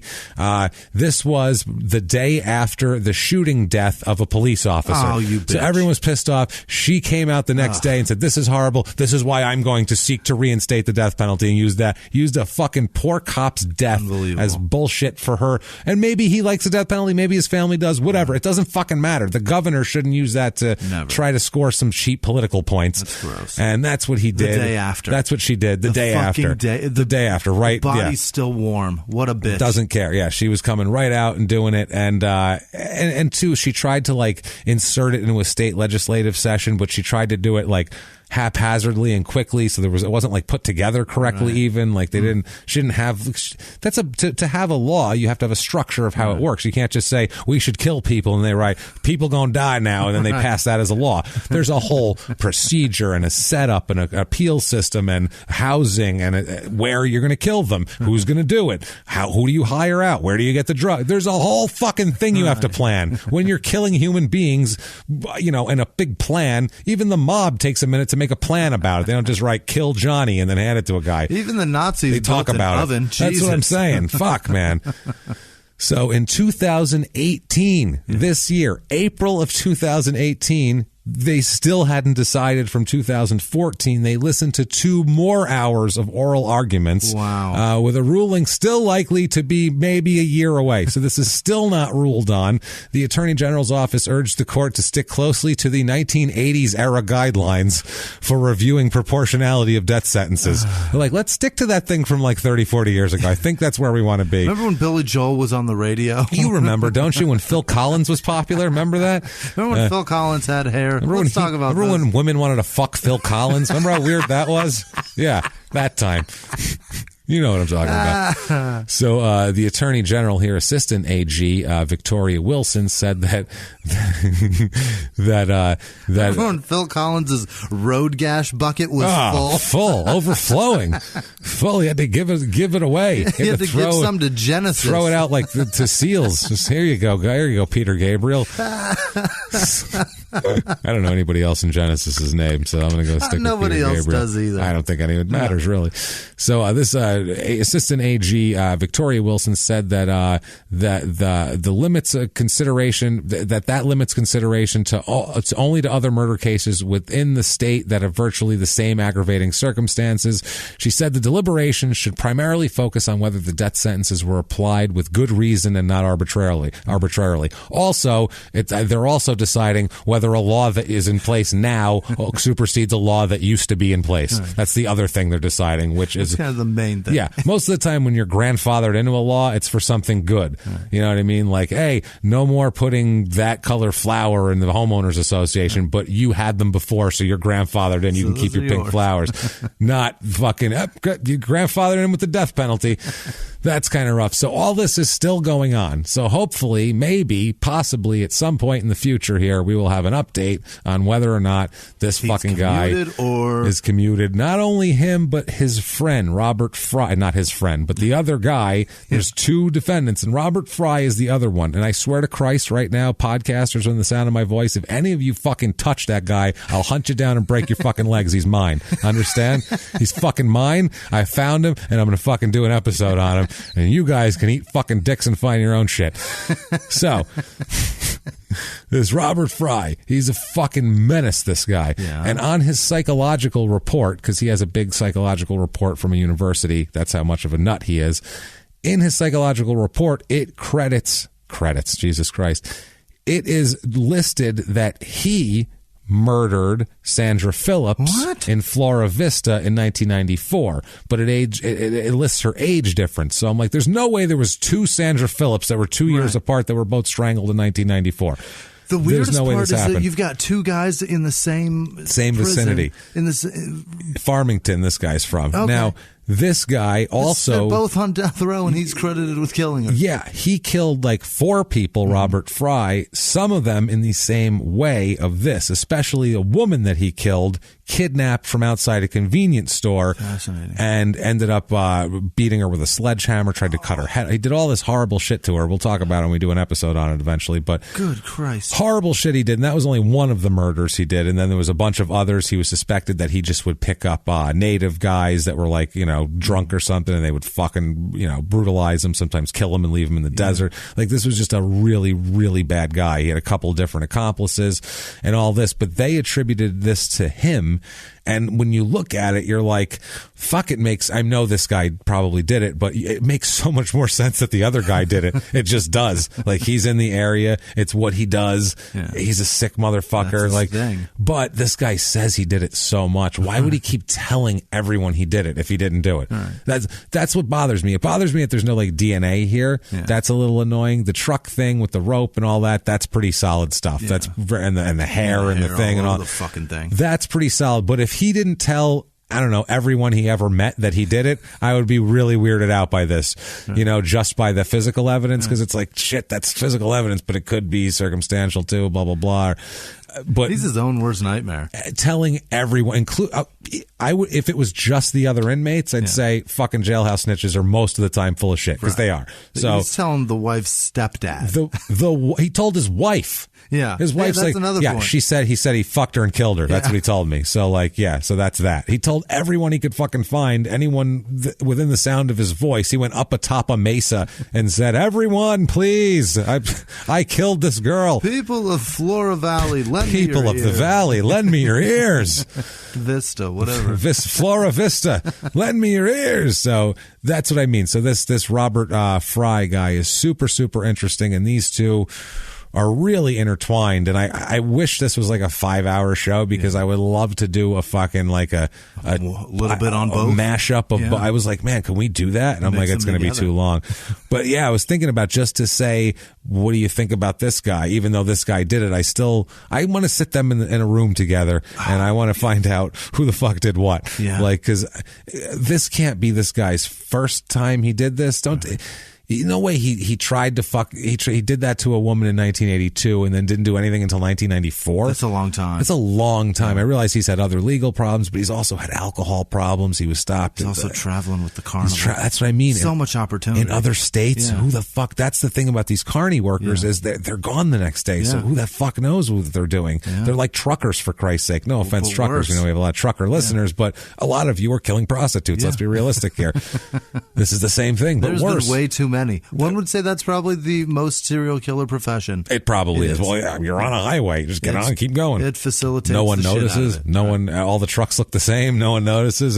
All the girls wild. look the same at every truck stop. That's right. Well, that right there is Flora Vista, New Mexico, and the fucked up case of the less bad Tim Allen. Yeah. Well, maybe not. They're about even. I would say they're going to be about equal. These two, but there that the is. One minus Pamela Anderson when she was hot. Yeah, that's the one right there. So if you like that show, there's a few ways you can help us out and tell us that. You can give us 5 stars on Apple Podcasts or iTunes, whatever the hell that is, or whatever you listen on. If there's a rating system, fucking give us 5 stars or 10 stars, whatever the goddamn top amount of stars are. Say whatever you want about us. We don't care. It's not for our ego. It just really helps to get those reviews. So say you like us, or say that fucking turkey sandwiches are pretty delicious, or say those old Subway bread cuts were stupid as fuck. Say whatever you want, but say it. The brown roast beef is the best. It ruled. Say whatever you want, but say it. And then when you're done with that, go over to shutupandgivememurder.com. And also you can find links on shutupandgivememurder.com that will take you to magical places. Yeah. Places like to all the live show tickets to the upcoming tour, which we told you about before. And there's going to be links all in there. It'll take you to our merchandise. Other wonderful links it'll take you to are to donate to our show. You can It'll go there. Take you right to patreon.com/crimeinsports. You can donate there, or head over to PayPal and use our email address, which is crimeinsports@gmail.com, and make a one-time donation there. And I think right about now, it's time to talk about the goddamn most amazing group of people who did just that, who actually went there and donated to us and made us feel special and who keep the lights on. Jimmy, why don't you do me a favor and hit me with that list? This week's executive producers are Amy Spicer, Laura Blakesley, Barbara Johnson Stern, Casey Pettit, Chrissy-Ann Castaldi, Ryan Bobo, Carrie Clark, and Sue Sparks. Thank you guys. That's a lot of amazing. God, thank you so much. Thank you so much. Thank you. Really just amazing. Yeah, it's too much. Thank you guys. Through like that is really fucking spectacular. We're blown away by it, really. Truly. Michaela Stafford, Emma Kaysen, Ryan Baer, Kirby Dotson, Lauren Demarath, Melissa Roker. Demarath sounds like a drug. It does. That they give you. Like, doctor prescribed me Demarath. No, it's pretty good shit. It makes you feel good, but, you know. It's just an itch. It'll go away now. That's cool. Melissa Roker, Justin Inwood, Jillian Tuba, Charles Voke, Janice Hill, Shannon Feltus. She's been around a long time. Thank you, Shannon. Caro C. Smith. Jesse Hartman donated twice. Thanks, Jesse. Fucking the guy is in every week, and he did it twice this week. God, thank you. Stephen Rude, Susan Saunders, Matthew Dietrich, Molly Hewitt, Muriel Pelletier. That right? No. I was excited for you. I'm like, hey, good job. No. Muriel Pelletier. It's French. I'm sure of that. That one just leaked out. Pink Panther the fuck out of that. That's the best I could do. Ariana Folsom donated twice. Thank you so much. Ashley Boxler, Danielle Wall, Kevin McKee, Jake LeBeer, Chris England, Ted Cyrus, Danielle Graham, Leandra. Is that Leandra? It is. Leandra Randall. Thank you. That's true. I hope so. Jeremy McMinn, Robert Burns, Nicole Daenzer, Nicola Hannon, Cody Hargo,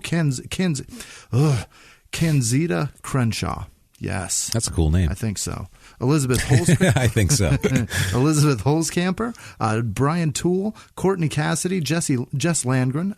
Thanks, you, Jess. Richard Hill, Nicole with no last name, just question marks. Barbara Pagani.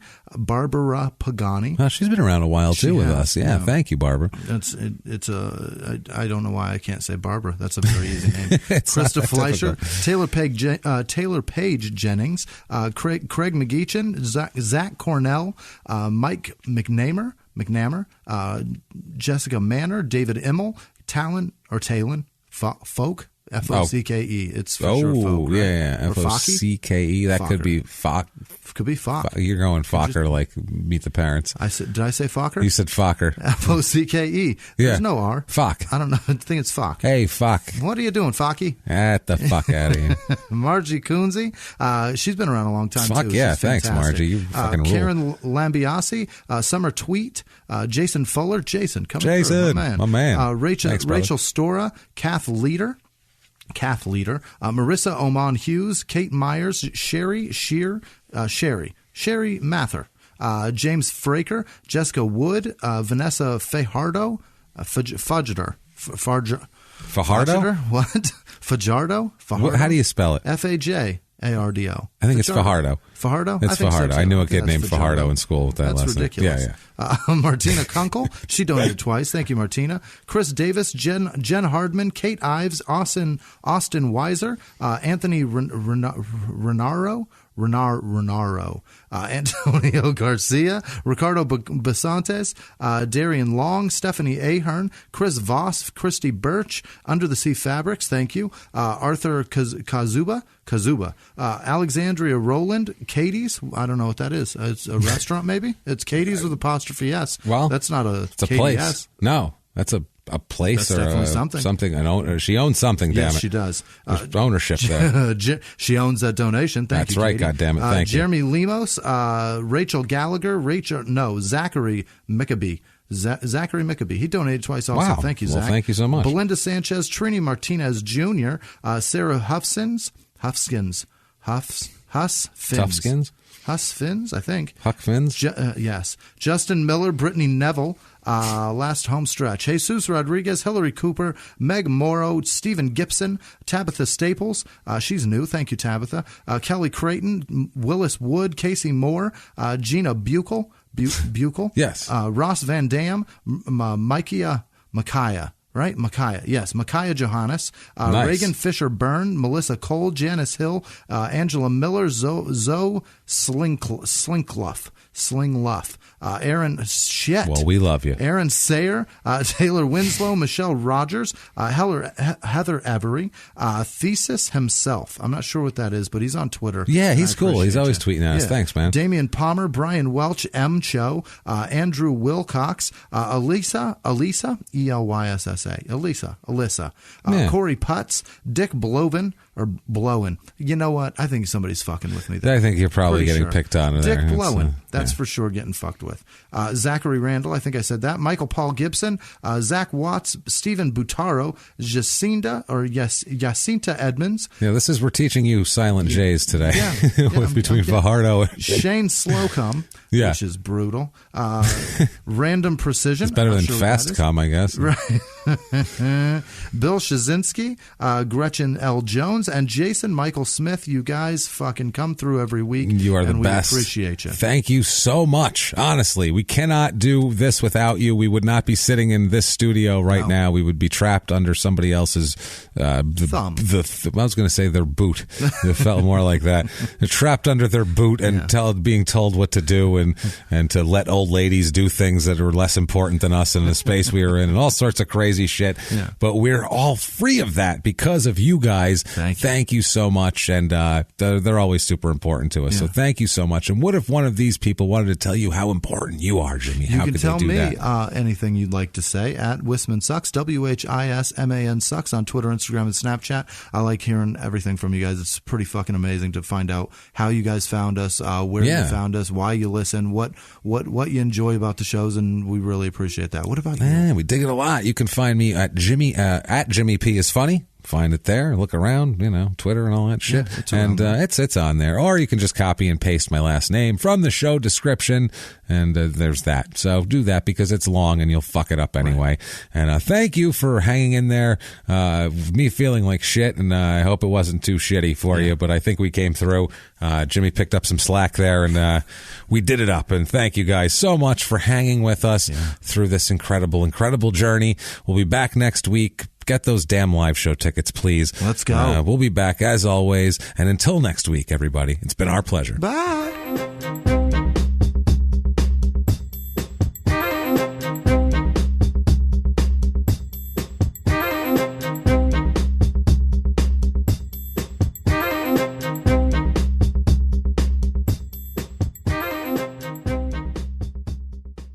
If you like Small Town Murder, you can listen early and ad-free now by joining Wondery Plus in the Wondery app or on Apple Podcasts. Prime members can listen early and ad-free on Amazon Music. Before you go, tell us about yourself by filling out a short survey at Wondery.com/survey.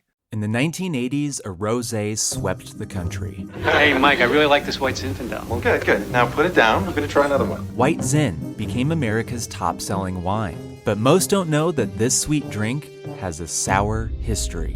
What began in 1986 with counterfeit bottles, a big fraud, a multi-million-dollar fraud, sent investigators chasing one of the most powerful families in the business, the Licciardis. But the closer the feds got to them, the more dangerous things became. It's a story of deceit. At the time, I was paranoid. Threats. You touch my kids, I will kill you. And murder. With a .22 caliber bullet to the head. What started with a scheme to mislabel wine spilled into a blood-soaked battle for succession. Welcome to Bloodvines. You can binge listen to Bloodvines exclusively and ad-free on Wondery Plus. Join Wondery Plus in the Wondery app, Apple Podcasts, or Spotify.